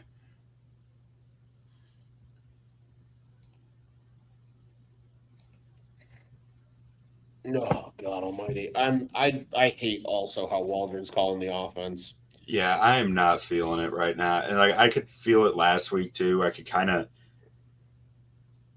in the off season, like on Shaving Points, we talked about Seahawks one week, and we had a Seahawks podcaster come on and talk about their roster with us and their coaches.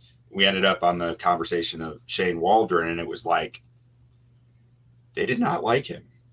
No, they did not. Like, and I'm kind of seeing it with some of the over-reliance on guys who maybe shouldn't be over-relying on, and some of the hesitancy to get away from what he wants to do, which might not actually be the best things to do in the game. Yeah. Everything's very horizontal right now, and we've talked about it all game. I don't love a horizontal game plan against this defense, which, I mean, they're a quarters-heavy defense. You can attack intermediate to deep on quarters. Yeah. Like, you can scheme stuff up to get guys open downfield. Now, maybe you don't trust the O-line with that. I mean, yeah, like Chris said, our line sucks, but I don't know. I just don't think they're as bad as everyone else does. I think they're really bad in what they're being asked to do right now, but I don't see them being a terrible offensive line. I think they're a pretty decent, like roughly around average offensive line. I think you can do stuff downfield, unless it's a Caleb issue with finding his reads. I don't know, but if everything feels very cute,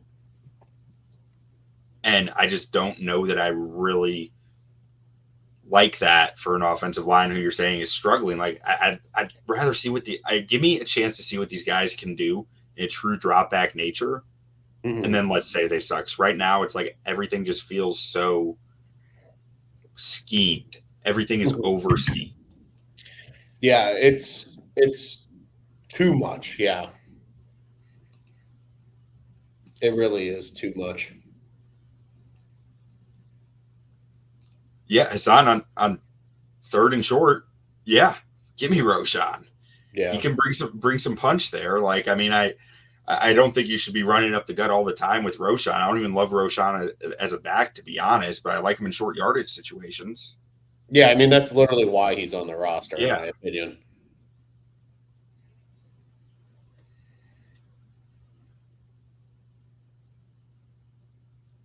The tip pass there from, I think that was Booker, but still caught. Like, the best way to help this O-line, I think, is to get him some downhill run concepts. Everything is horizontal zone outside. Yeah. Just let these guys throw a punch downhill and see how they respond to that, and get the and if it doesn't work, you go away from it. But like, yeah, you have some guys who can really overpower this Texans D line out there. Yeah, 100%.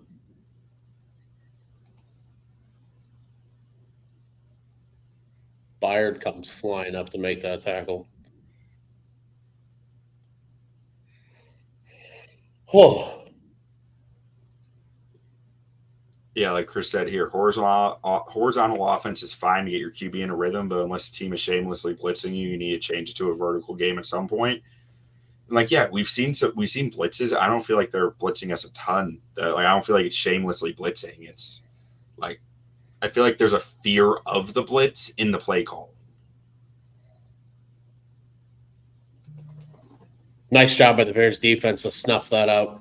Yeah, you saw it immediately. Booker started to rush upfield and immediately backtracked, feeling that screen there. Yeah, that's good work. Defense is playing good ball. Right? They are playing good ball. I mean, you're keeping a really good Houston team to 16 points. Like, that's spectacular.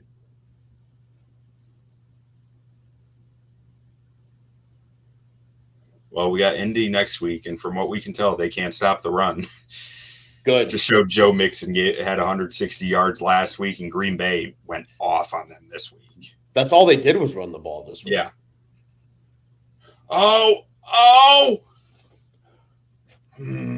Gordon was so close.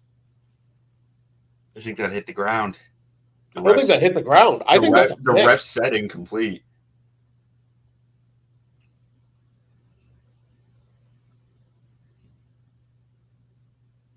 He had it. I think because he bobbled it on the ground. Like, see, but this is the thing again. If we're going to come back to this control bullshit, but does the ball come out because it moves so it's out? That's garbage. That's the absolute garbage of the rules. He's down there, hits the ground. The ball moves. He made the catch.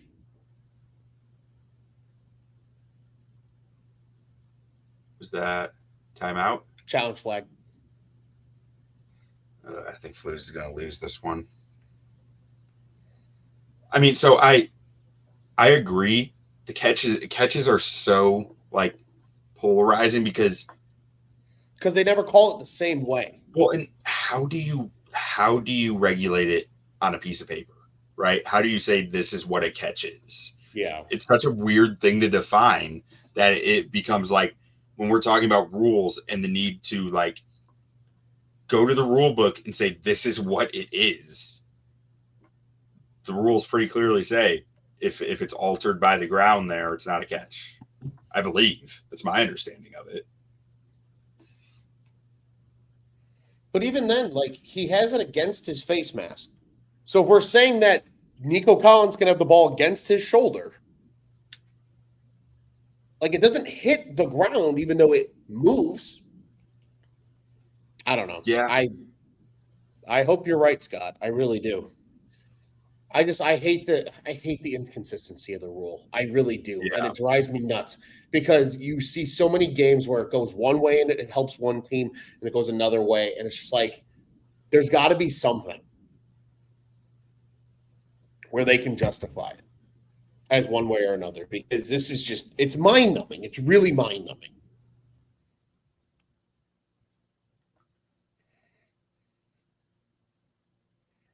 Yeah. I mean, because it's control it and take through the ground steps or a football move move, right? Or through the ground. Like, I don't that know. Ball like in never slow motion, it feels like that was there, but it's slow motion, like. Yeah. But again, if they're reviewing it because of the challenge, like, then you can call it on a screen because it's what you're reviewing. Yeah. I don't know. I hate the inconsistency of it. And it's probably not going to get overturned, and I'm probably going to want to throw something across the room. I'm just looking for something that's not going to break and put a dent in my wall. Yeah. I might spike this bag of tools. And by tools, I mean like just the little like your IKEA tools. Yeah. Oh, that sub sandwich looks good, even though it's Chris fake. said reminds him of the Dez caught it, and Hassan, he's good with the challenge because Kyler was pissed, and if the play went off, I'm sure something bad would have. True. I thought I saw that too. I thought the exact same thing. I saw him starting to get mad, and I'm like, "Yo, brother, you gotta play football." Like, but call stands. And there go the tools.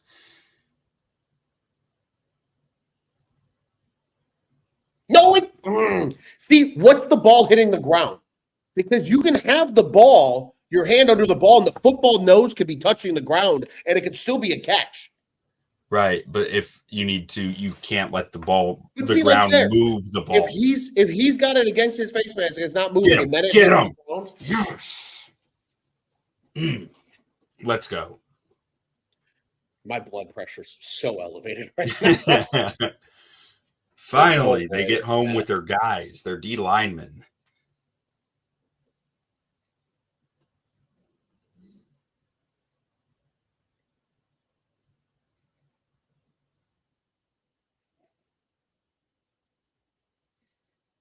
Yeah, that was Dexter on the stunt.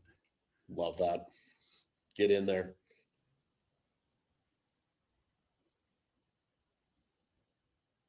Ooh. Ooh, I heard that.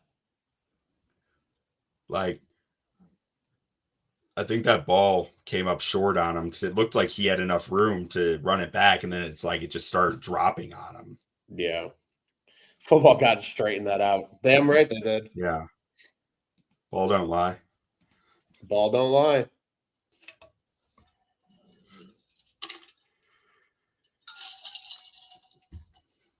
Ball don't lie. Now, if the offense could do anything, it would be phenomenal.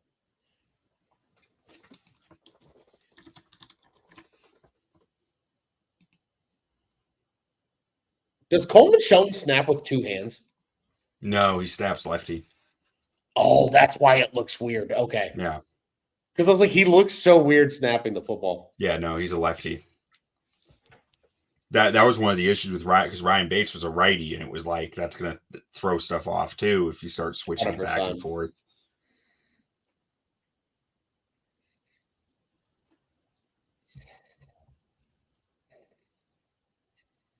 God, they cannot open up a hole for It's their gotta be a life. hold. There's a hanky. I mean, I felt like there was a hole on the left side there, and he bounced right though. Yeah, but if the play design's to go right, that makes it tough. Yeah. Nice. Was that on the defense? Okay. Yep, sure was. Was that a We'll face take mask? What was it? They set a hold on the defense. Okay.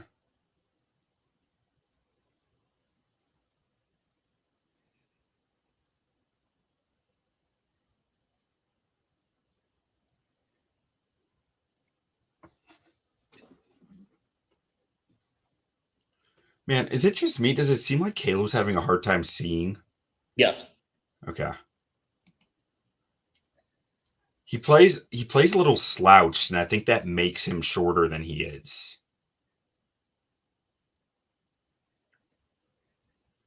Get out there.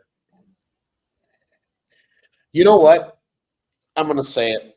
I wasn't going to say it, but I'm going to say it. Cole Kmet is not a good blocker. No, he's not. Holy moly, he is not a good blocker. No. He's willing, but he's Yeah. not good. He has his moments, but like he's not a consistently good blocker. Which makes the Everett usage even more perplexing, because it's like you're asking Cole to be a true Y, and it's Blocker, like that's yeah, not, he's not. really. He has the frame for it, but he's just not a very good blocker.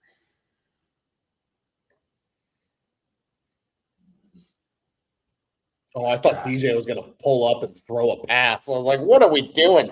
Of course, These it's a flag. fucking screens, man. Just like, Who hired Luke Getzey at halftime? at what point are we talking about Chris Morgan here? Because like, this O-line is talented enough to be good. Other teams have taken these guys and been good with them.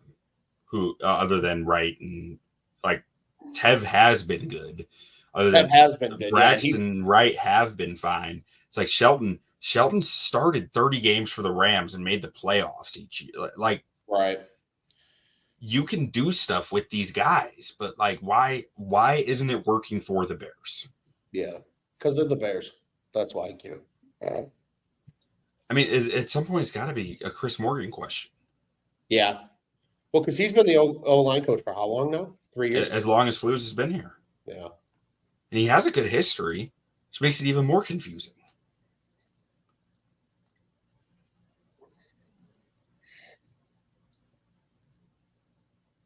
Juice. The turf monster got him on the way down. Too many runs to the outside. Yeah, I mean, Yeah, just too much stuff to the outside in general. I mean, nothing's developing downfield. very little middle of the field attack, like against a too high defense. That I mean, I don't know if they're playing a ton of too high. I can't really tell on the broadcast. Hard to But see on the broadcast. They're typically a too high defense. You would think there's some middle of the field open that you could attack.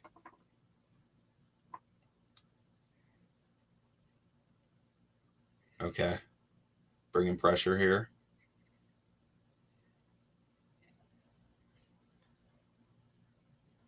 Pick.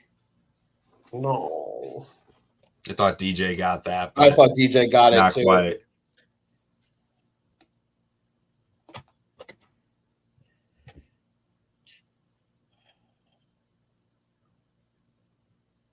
That hurts.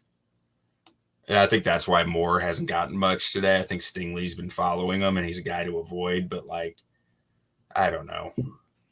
I don't know why it looks like these receivers have not played with Caleb. Like why it looks like their chemistry is so off. Because Their they haven't timing played is with so Caleb. off. They've practiced with Caleb. They've never played Yeah. with Caleb. This is why I will say this is one thing I hate about the new preseason is for new offenses guys who haven't played together, there's no time to build chemistry in a true game setting. Practice Yeah. is not a game. Like that's just the nature of the beast. Like, yeah, it feels like everything is just off, which is so it's weird. It is weird. There you go. Make a play, Gordon. Punching at that football.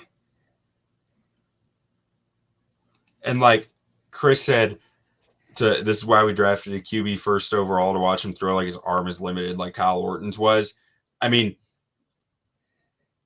that's a throw that you have in your it's a club in your bag that I think there is value to. I just think it's the wrong time. Like, that wasn't the spot for that club.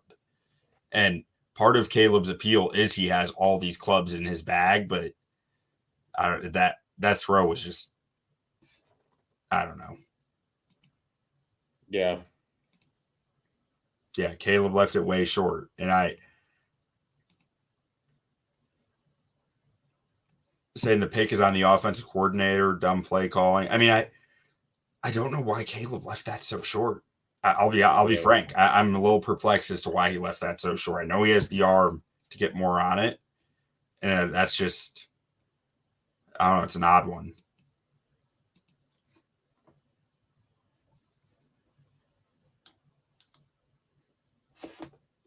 Oh, Hugh, I just hope it's not another repeat, because I don't think I can physically, mentally, or emotionally handle it. Yeah, and that was deflating.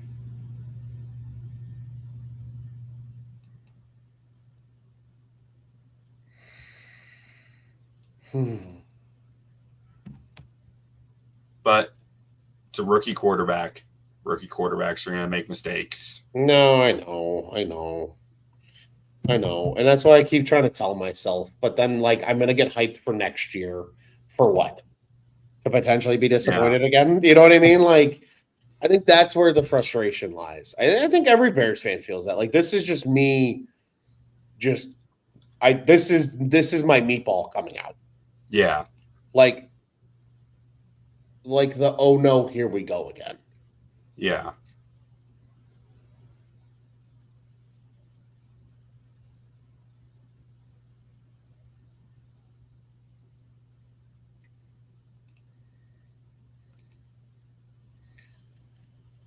Yeah. Scott, Justin is 2-0, just saying. The Pittsburgh Steelers defense is 2-0. Yeah, I don't know. Justin did the same thing he did today as he did against Broncos last year. You know, like, I don't think Justin Fields is a different player than we saw last year. I just think it's... They've had 2 games where the defense has won them games. Yeah. Yeah, Caleb was absolutely set up to be in a bad situation. You know, I mean, third and long is not a good spot for any passer. Third and, 15? But letting him throw on first or second down, that would have been nice. I'm with you there. Yeah. Like, I feel like everything is very structured to be what the play call is. And it's a lot of horizontal game, a lot of ball out quick. And maybe that is on the offensive line. But I just can't help but I just do not like what they're doing offensively. Like, I don't like the concepts that they're doing. I don't like the run game. It doesn't feel like it's very, very well practiced or understood. Yeah. All these guys seem confused out there with the run game. Get him, Jervon. Oh, that's a killer. That's a killer. They had him dead to rights, and he got away. Every time. Every time.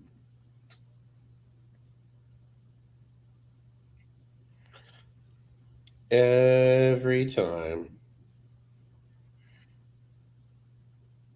Okay. Who are you going to call? Nico Collins. He's good, man.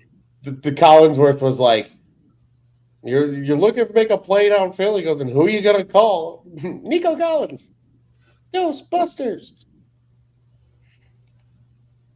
I agree. They're all sizzle, no steak. I think they have enough offensive line talent here. I really do. Right, yes. Jenkins, yes. Shelton is an improvement than what they've had over center for the Shelton's last few probably a years. league average center. There are only like what 5 centers in the league who are above That are average. truly The rest of them elite. are Coleman Shelton. Like there aren't very Yeah. many good centers in the NFL. No, there's really It's not. weird, but there are. You know, I again, another thing that like I love that football's getting personality through like the Kelseys and things like that, but everybody's assuming that like Jason Kelsey just plays for everybody's team, which is not at all the case. Like Yeah. I wish the Bears had a Jason Kelsey. They haven't had a Pro Bowl center since Olin Kreutz. Yeah, no.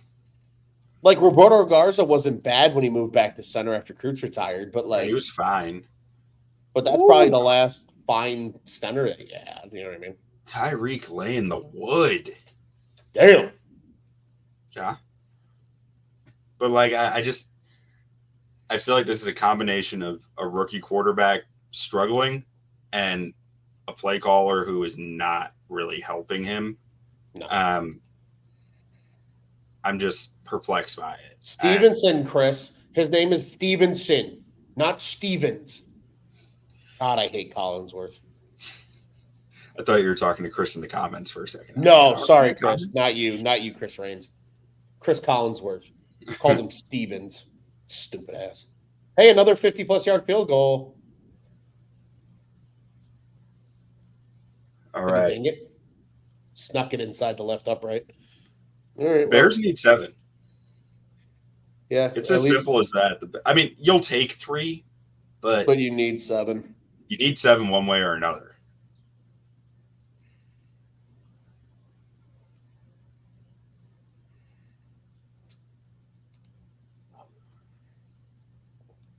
I'm gonna pull up the ESPN, see where these numbers are even sitting. Because it's off, like they have not done much. No, they have not done much. They have been, what's the term I'm looking for? Bad. They've been bad. 11 first downs, 4 for 12 on third down, 3.1 yards per play, 2.1 yards per rush.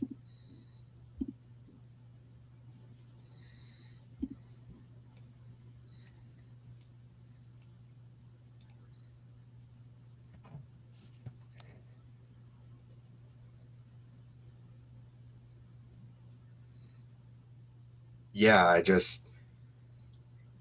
like the offensive line is always a big topic, but I don't see a scheme that's doing anything for the offensive line either. Yeah, it feels like everybody's playing in like a position that they're not best suited for. I can't help but feel like the offense is being called with no understanding of how offensive linemen play football. It almost feels like Madden, where it's just like, yeah, they'll block. Yeah, they'll do whatever they're meant to do, and it's like, no, that's not how it works.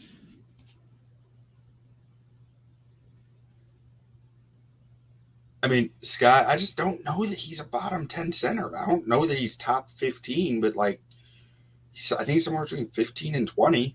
I really do. Like, you look around the league, I also think Nate Davis is, I know he grades well on PFF, but I think he's painfully average. Yeah, he's a very average player, but like, you can be okay with that. Like two average or one average, one below average offensive lineman isn't going to tank your unit typically. No, but coaching issues. Yeah, but usually you need at least 2 to 3 like dudes on an offensive line to have a good unit to cover up some of your guys that are weaknesses, and the Bears don't have that. They have one dude, one kind of dude, and then a bunch of like, you're okay, you're fine. Like the number 15 graded center in the NFL is Hajal Froholt for the Cardinals. Oh, I was like, who? I don't really think Shelton's that much different than Froholt. I think they're very similar football players. Like a Ted Karras at 19. Coleman Shelton's graded at 18 right now, even after the rough week last week. Tyler Biadasz, I think, is pretty similar, probably better in pass pro, but not as good of a run blocker.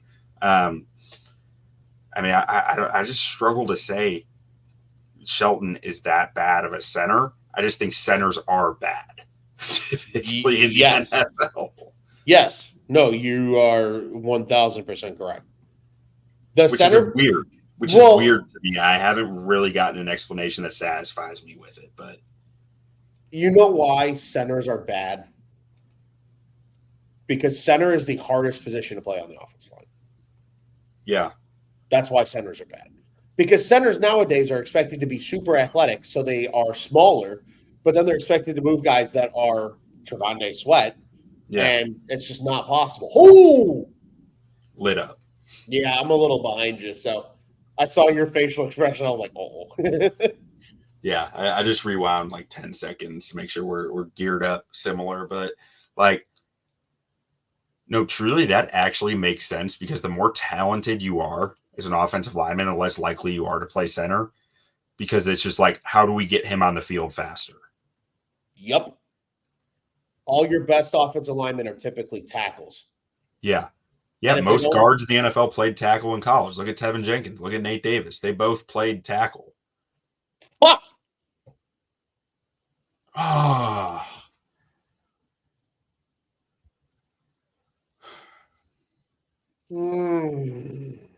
That was a hell of a play by Lassiter.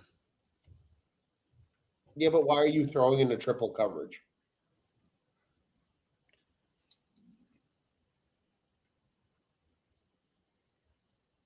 I don't want to do this anymore. I mean, it's a hell of a play by Caleb to get out of the sack. Weep. Well, I'd like to see that because when I saw the ball in the air and I think that was DJ, I thought he had the two guys beat, and then Lassiter came out of nowhere. No, it's also Komet. That ball's. Oh no, Lassiter he was in the shallow. Okay. Yeah, it's underthrown. Not by much, but it's underthrown. Yeah. But again, Caleb's running for his life every play too. It's just nothing's working on the offense. Like at the end of the day, all this is. Yeah. Nothing's working. Just nothing is working. Nothing. We got a Rams commenter here. Hey, dude. Rams fan his whole life who says Shelton was a very capable center guard and at times pressed to be tackled for the Rams. He was no Croots, but very serviceable. And that's the way I see Shelton. Like, I'm not going to sit here and try to feel like he's a really good center. He's fine. You know, yeah, he gets the job done. He shouldn't be tanking an O-line. He's not that level of bad. Not like Lucas Patrick or Cody Whitehair were last year. Yeah. Oh, man.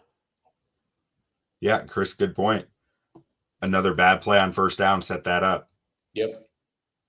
Yeah, that DeAndre Swift play was horrendous. Get him! Get him! Yeah! Yes. Sandman. Let's go. Am I ahead of you now? By a little. Just leave it. Because I just rewound 10 seconds. So you might have been at like 8 seconds or something behind me. Fair enough.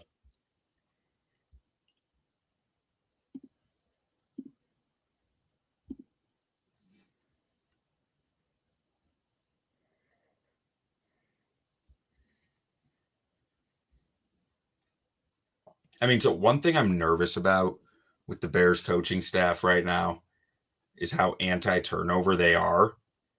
And then Caleb doesn't get to learn until moments like this. Yeah. I feel like this game plan is very geared towards be safe with the football. Yeah. And I don't think that's how a rookie quarterback grows and learns what he can and can't do on an NFL field until he's down by 9 in the fourth quarter and they say, well, we need you to throw now. Like last week's game plan too felt very geared towards don't turn the football over, not geared towards let's get this kid to grow. I agree. At least they forced a punt. Yeah. No, I mean, they get another chance here. Not much time off the clock. Nice punt. Yeah. All right.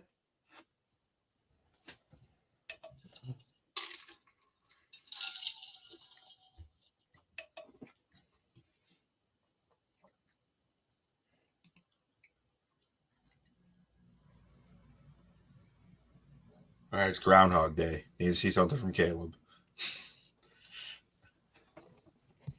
Yeah, literally. I think I've lived this over and over and over again. Yeah. Well, and like I can live with the mistakes as long as you're growing from them. And Yeah. if we're being honest, I feel like he had very little to grow from in week 1. So True. because there weren't a ton of lessons there other than Tavondre Sweat is going to overpower people It's gonna every time he's on the be a field, which we menace. saw again today. I was gonna say he was a monster against the Jets today. Like that was different. And yeah, Chris, the Bears are trying to protect him on early downs, and by doing so, they're really just hurting him like a team that plays prevent D too soon because they're scared to lose. Yeah, that's how I feel about this offense for Caleb right now. I feel like they're trying to gear so much towards don't make mistakes, and he needs to make mistakes. We need him to make mistakes. That's the only way he's going to learn. And like when you're not letting him make mistakes until you're down by 2 scores in the fourth quarter, Yeah. I'm a little concerned about that personally. Yeah. No, I agree. I agree wholeheartedly. Yeah, it's one thing like and it's been the same crap like over and over and over again with this team. Like, and these coaches are just, but we can't let the rookie make a mistake. Yes, you can. Like, actually, I prefer it. Yeah, like be aggressive. I feel like Caleb is also the type of player that thrives from being aggressive, and this game plan is not letting him be aggressive. Caleb's also the type of player who wants to succeed at whatever. I mean, every player wants to succeed at everything they're doing. But I feel like Caleb takes it really to heart when he doesn't. Yeah. And so right now, when the game plan is, or when the plan for him is end every drive with a kick, which Eberflus has said, whether that be a touchdown, like point after, a field goal, or a punt, that basically means don't turn the football over. Yeah. He feels like he's failing right now, and that shouldn't be the message, I don't think. I agree.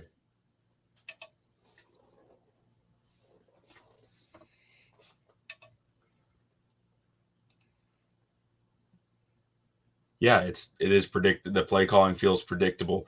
There we go. Some downhill running. See, they opened a hole. Like, yeah. I mean, it didn't go for a ton, but it was there. Like, yeah, Tevin Jenkins can move people. Darnell Wright can move people. Braxton Jones can move people. Like, Nate Davis is very effective at getting in the way and getting his hips around and walling people off. It's a good play by Caleb to avoid a sack. Yeah. That free rusher coming, got him on his feet and shimmied around him and got rid of the football. Here's Untapped Watch Party equals Cubs Untapped Watch Party. I blame Joe Buck. I don't watch this attached to me, people.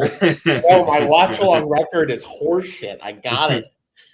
Oh, it's so bad. Trust me, I wish it was better. I want to watch good sports too. So I've stopped watching the Cubs recently. I scoreboard watch because they play better when I don't watch.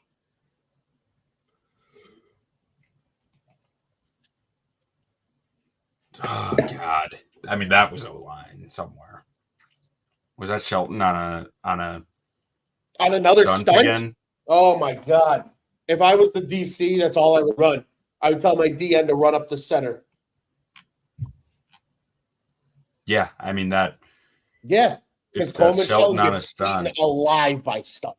Oh, that was Nate Davis. That was Nate Davis on the stunt. Do they not work like how to pass stunts off at the NFL level? Is that just like a high school, college thing? It's communication. I mean, I feel like Morgan should probably be asked about that. I would. Can I go ask him? I'll go sit in there on Monday. Somebody let me borrow their press pass. I will go sit in there right now if Chris Morgan becomes available to the media. I'll say, Coach Morgan, Ron Luce here from On Tap Sportsnet, specifically Bears On Tap.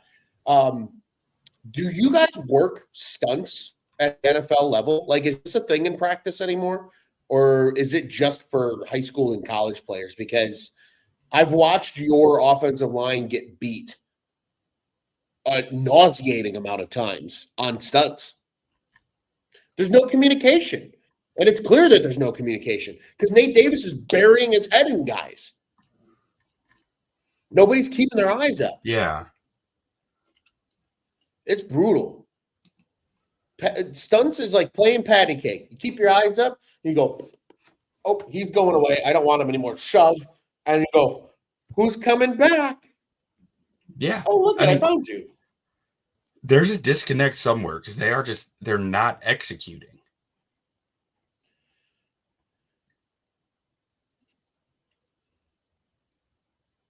Maybe that's communication. Maybe that's Nate Davis missing camp and his communication with Coleman Shelton isn't there. There you go. But like Nate Davis very clearly blew that. Yeah. He's supposed to get the looper. Yeah. He's supposed to pass it to Shelton and then get the looper. Yeah, because that was a TNT stunt. Yeah. A lot of the other stunts that Shelton gets beat on are TE stunts. And for people that are curious, it means TNT, tackle, nose tackle stunts, TE stunts, tackle end stunts. Yeah. That's all that means. Williams has been sacked 5 times. Yeah. And 3 of them were on stunts? At least 2 of them were on stunts. I told you, if I was a defensive coordinator, I would be like, just stunt the whole game. Run, stunt, pass, stunt. I don't care. Just stunt. Because they clearly can't communicate on the offensive line. Awful. Absolutely awful. Well, this possession will end in a kick, Q. Yeah.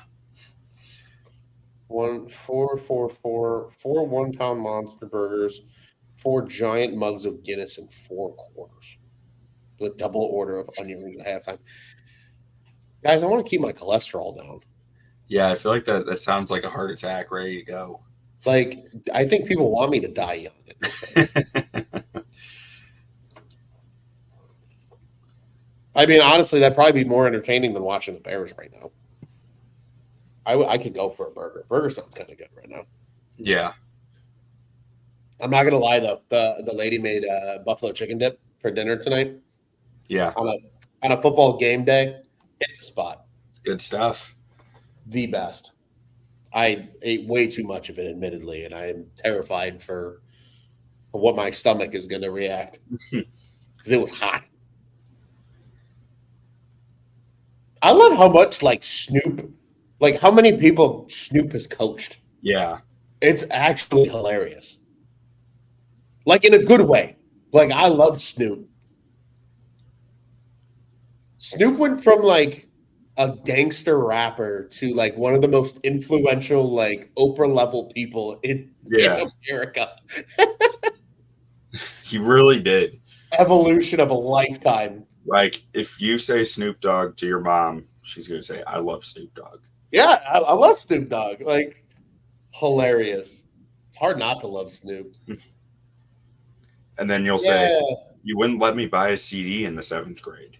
Yeah, right. You told me it was too explicit, Mom. Even though you would just turn it on when I got out of the car at school, don't think I wasn't still listening when I was closing that door.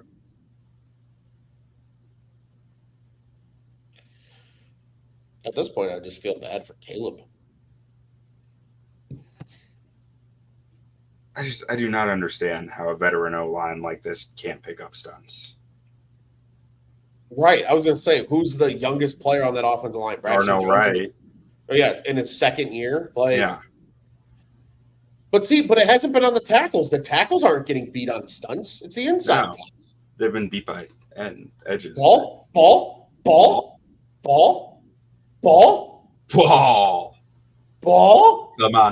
on. Ball.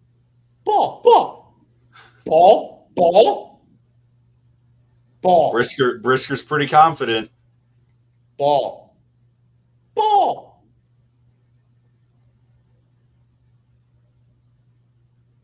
Signal it. Yeah. Ball. Let's go. All right, Groundhog Day. Yeah, really. Oh, Billings popped it out. Big boy Billings just stood him up. Ball.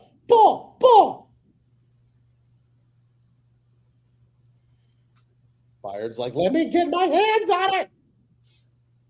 I've been at the bottom of those piles before. Have you ever been at the bottom of one of those piles, Q? A fumble pile? I have not. I was once in high school, and I dove in. The other player had it. I dove in and stole the ball back before the refs got in. But the play was negated anyway because it was an offensive penalty, so it wouldn't have counted regardless. But I remember running in there, seeing the ball in the pile, the guy going to grab it, and I barreled into him, and I like ripped it from his hands. Yeah. There's like, no rules in there. You might be down with possession. Don't matter. Yeah. There are no rules. You hold on to that football for dear life. Like the scene from The Longest Yard. If people could burn cigarettes on people's skin, they would in those piles. Because all goes. You can't see anything. Yeah.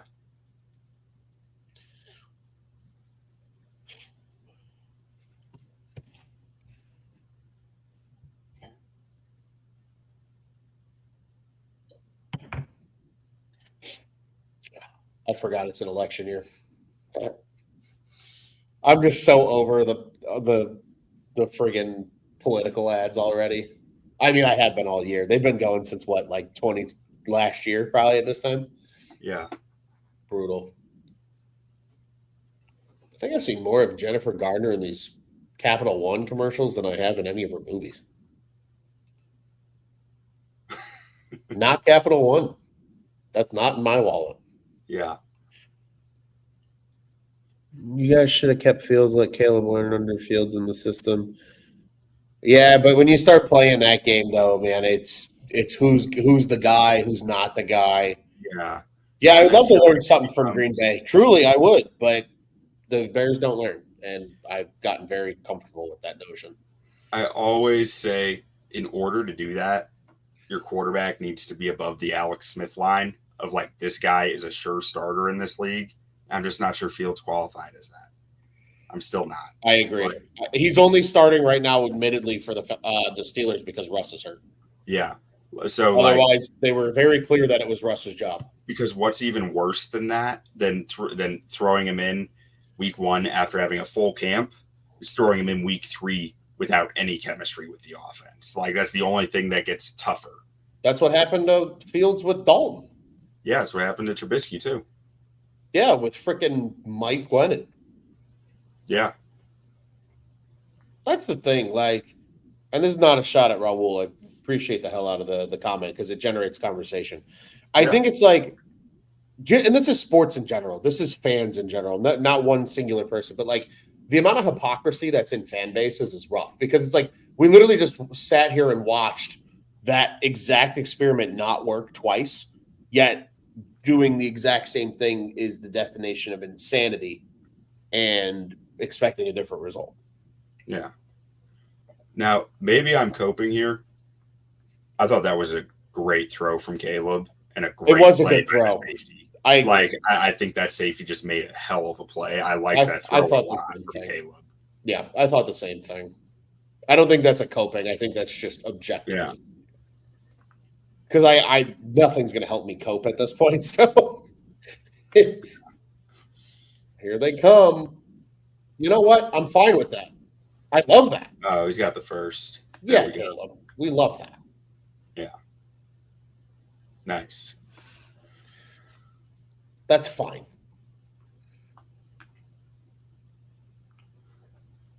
If there's one thing I'm concerned about right now, it's just the fact there's no easy answers. Yes. And that's a scheme question. Yeah. That's a good catch by DJ. Yeah. Pick that thing off the turf.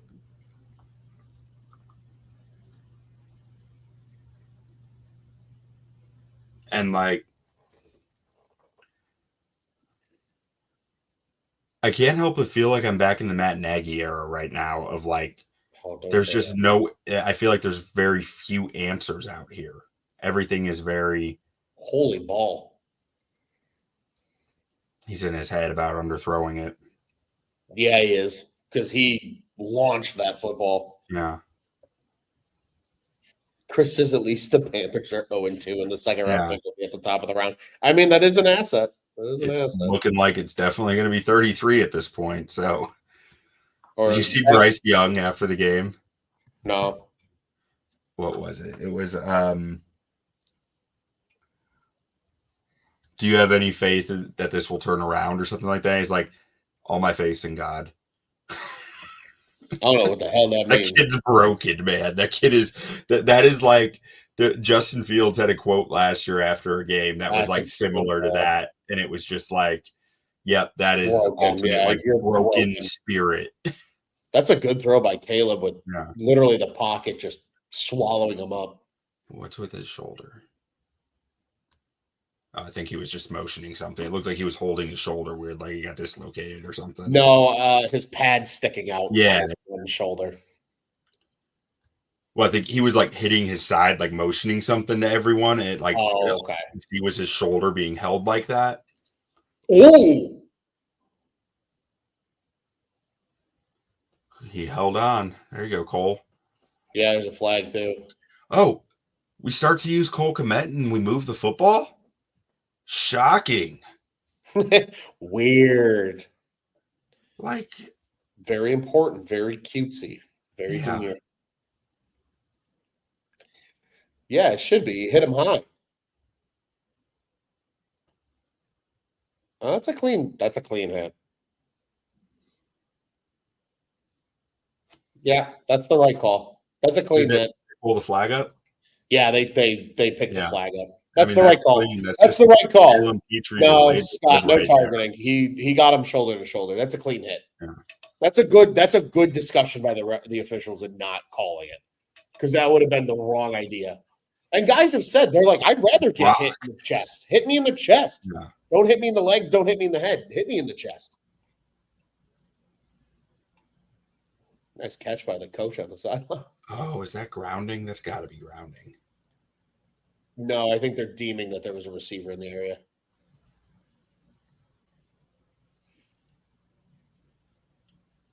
Yeah, I think they're deeming that Moore was in the area. Oh, okay. Yeah. He's getting absolutely demolished. How are we not picking up that blitz, though?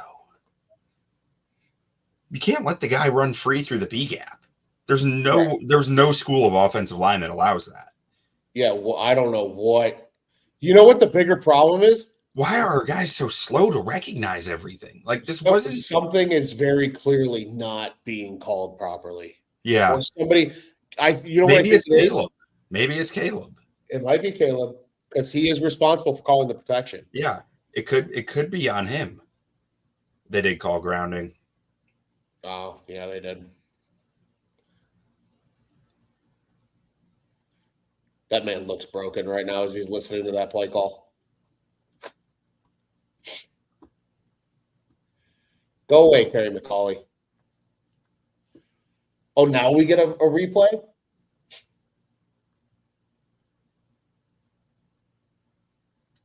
Thanks, Terry McCauley. Yeah, there's got to be issues with protection calls. Can you guys go back to officiating, because clearly the guys replacing you guys are not. Oh, Caleb got smacked. It might be roughing the passer. It might be roughing the passer. It's either roughing passer or it's hold. Because Caleb got smoked. Yep. Roughing the passer.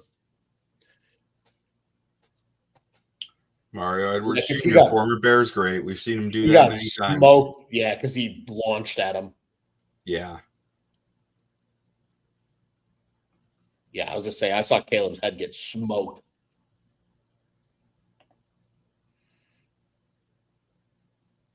Yeah, Shelton got rocked on that play.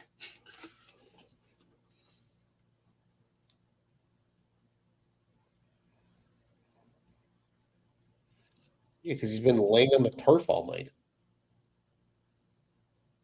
So,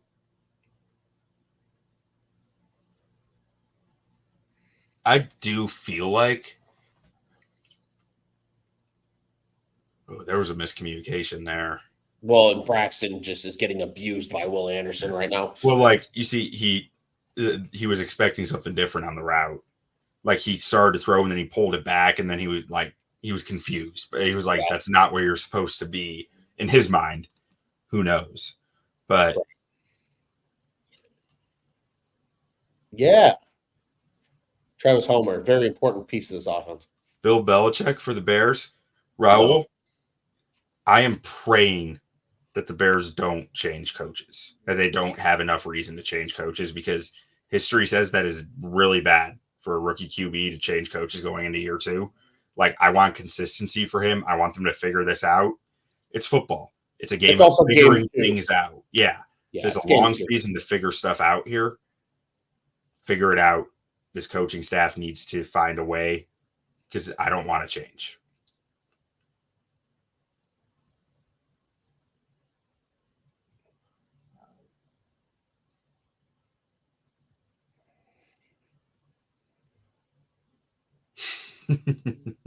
Scott, you're just on me tonight about it, aren't you? It proves he sucks.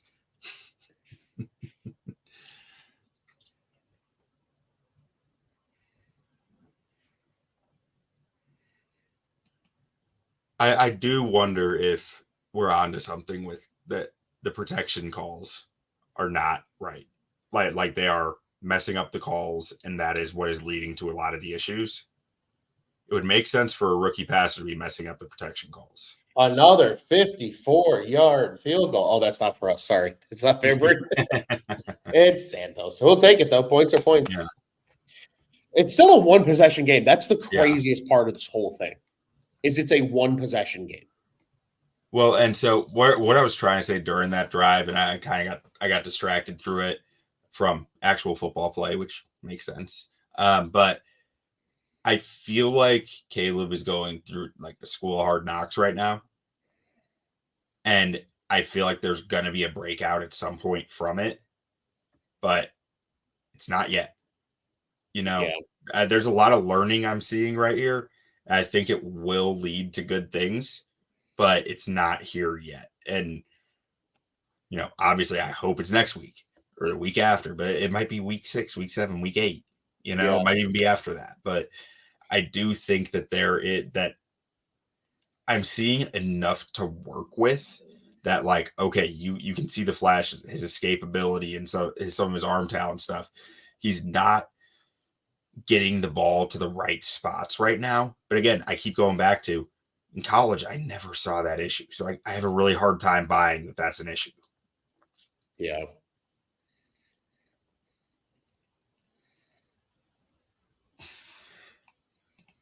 Yeah, those challenges were rough, Chris, that took those timeouts, or took one of the timeouts, and then you use the other. Oh, something to discuss with you really quick, Q, because we just saw a kickoff. True, actual, real, like, return for the first time. Did you see the trap play on the kickoff? Oh, yeah, I did. That you said that. Yeah, that was sick. Love that. I love it. I'm a big fan. Yeah. I like that they're starting to incorporate like offensive concepts into the kicks now. Yeah. Like blocking scheme concepts. Really cool. It's amazing. Against guys who don't know them that well. Right. Like linebackers, like, they see them some, but they're not right up in the face of it. Right. Ooh. Sanborn stalk him. Sandman does not like Houston. Mr. Sandman. This is a physical football game, man. Both these teams are flying around and knocking you in the mouth.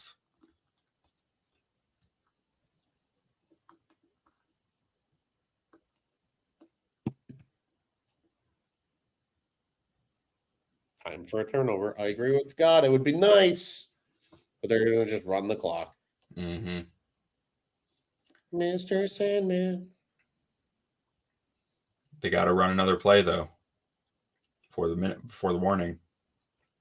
Get the stop. It's a good stick.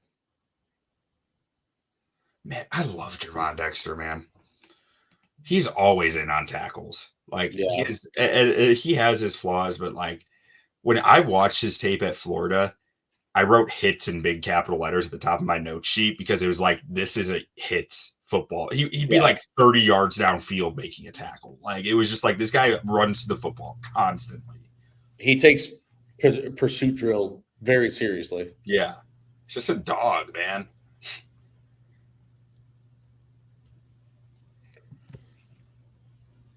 Oh, we got a Harbaugh Bowl coming up at some point this year. We love that. Hasn't happened since that Super Bowl. That's true. First team in NFL history to win 800 regular season games. I hate Matt LaFleur. I hate him so much. Malik Willis had never thrown a touchdown in 17 games. Never. And he throws one today. Like, I hate Matt LaFleur. It would have been nice to have him in Chicago. Yeah. Could you imagine him with Caleb? Oh. It's a dream. It's a dream. And it will probably forever be a dream. Go get him! Oh, there's a penalty on the offense. Hands to the face. It's coming back. Yeah, definitely. Montez Sweat's helmet got thrown off. Get back to your huddle, CJ. Yup. Back. Yup. Good. Now run your halfback draw and punt the football away.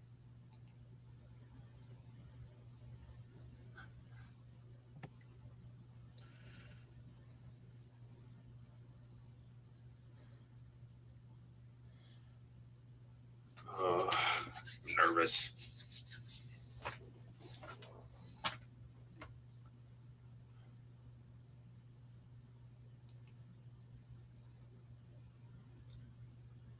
I am nervous too. Like, I feel the tension. The tension. Oh, please.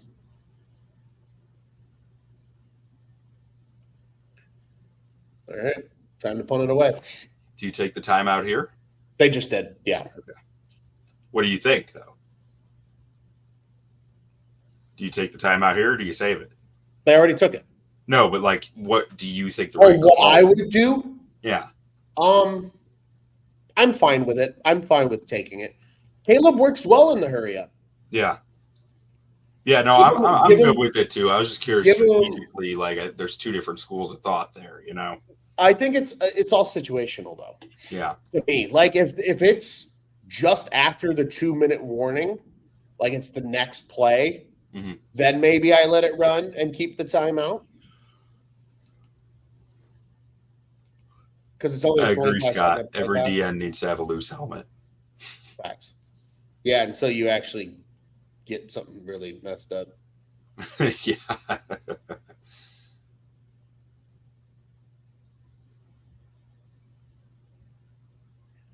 All right, so you got to go 80 yards and $137. How you feeling about that, Q? So you're saying there's a chance. So you're telling me there's a chance. There's a chance, Chris. There's always a chance. This is the beauty of the game that we love. Caleb does this, all is forgiven. You know? Don't even say that to me right now. I don't think I can. Does this. He is the first rookie quarterback to start his career with 2 fourth-quarter comebacks. Yeah. Bonkers.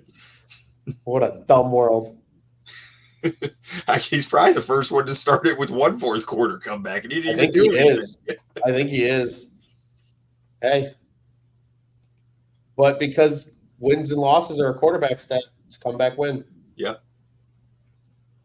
Go. Get up, Rome. Oh, we're talking now. This is where Caleb thrives. Here we go.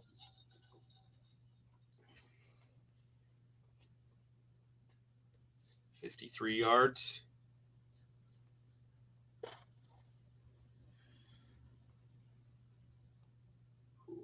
God almighty. Had a false start there. And Gerald fucking Everett. Why? Why Gerald Everett? Like, what are we doing?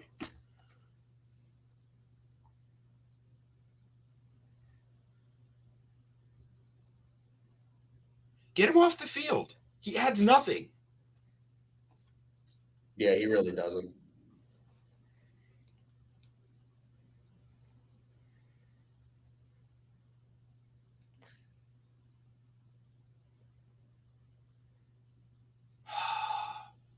Get up. Right? Get up. Get up. Get up. Get up. Call him for delay a game.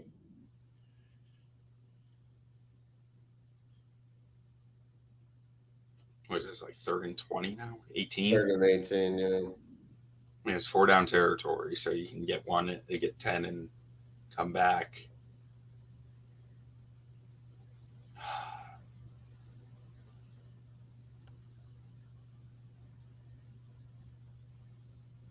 Flag. Yeah. They said it's like going to be on the Bears. Yeah, it's on the Bears.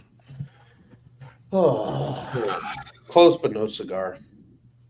I mean, kudos to the defense for keeping this a 7-point game. Yeah.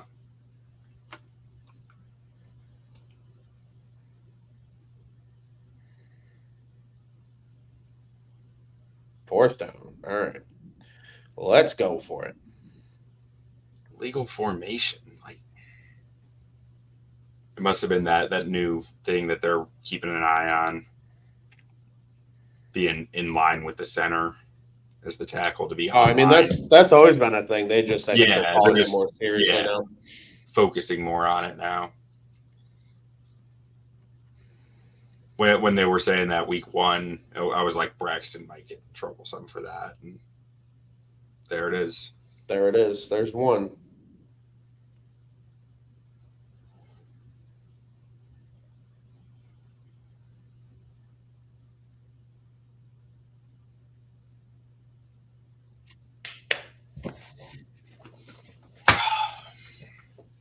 Miscommunication.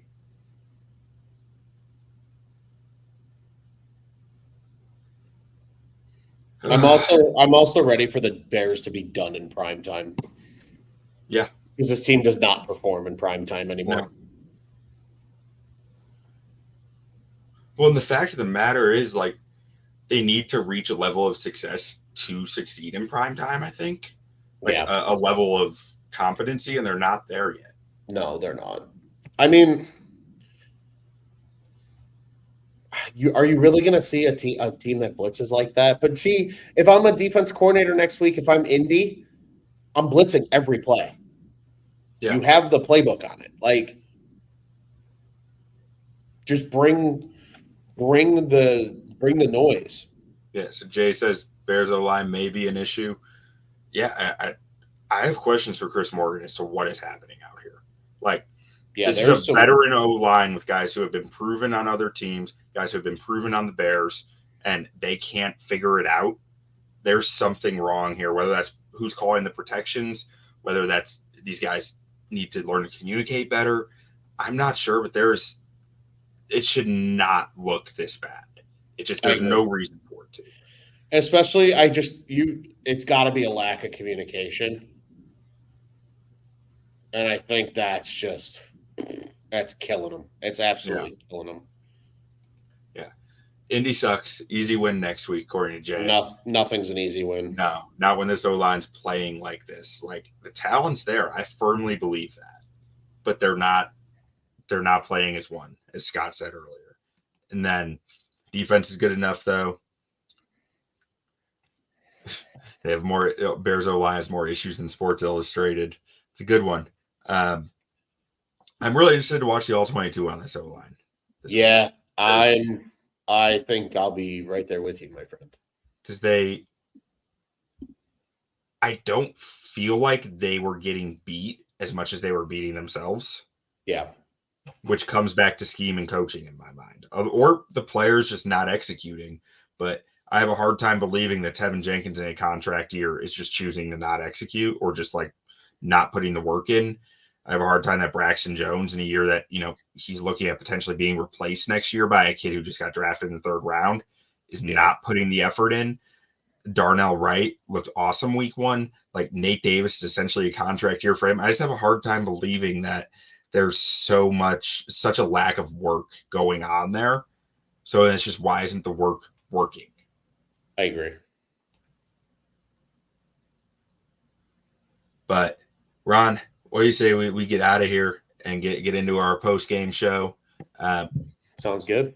Thank you guys for sticking with us, for watching. Everybody watching along, follow us over to the post game. We'll see you in a few. Yeah, we'll see you guys in a few.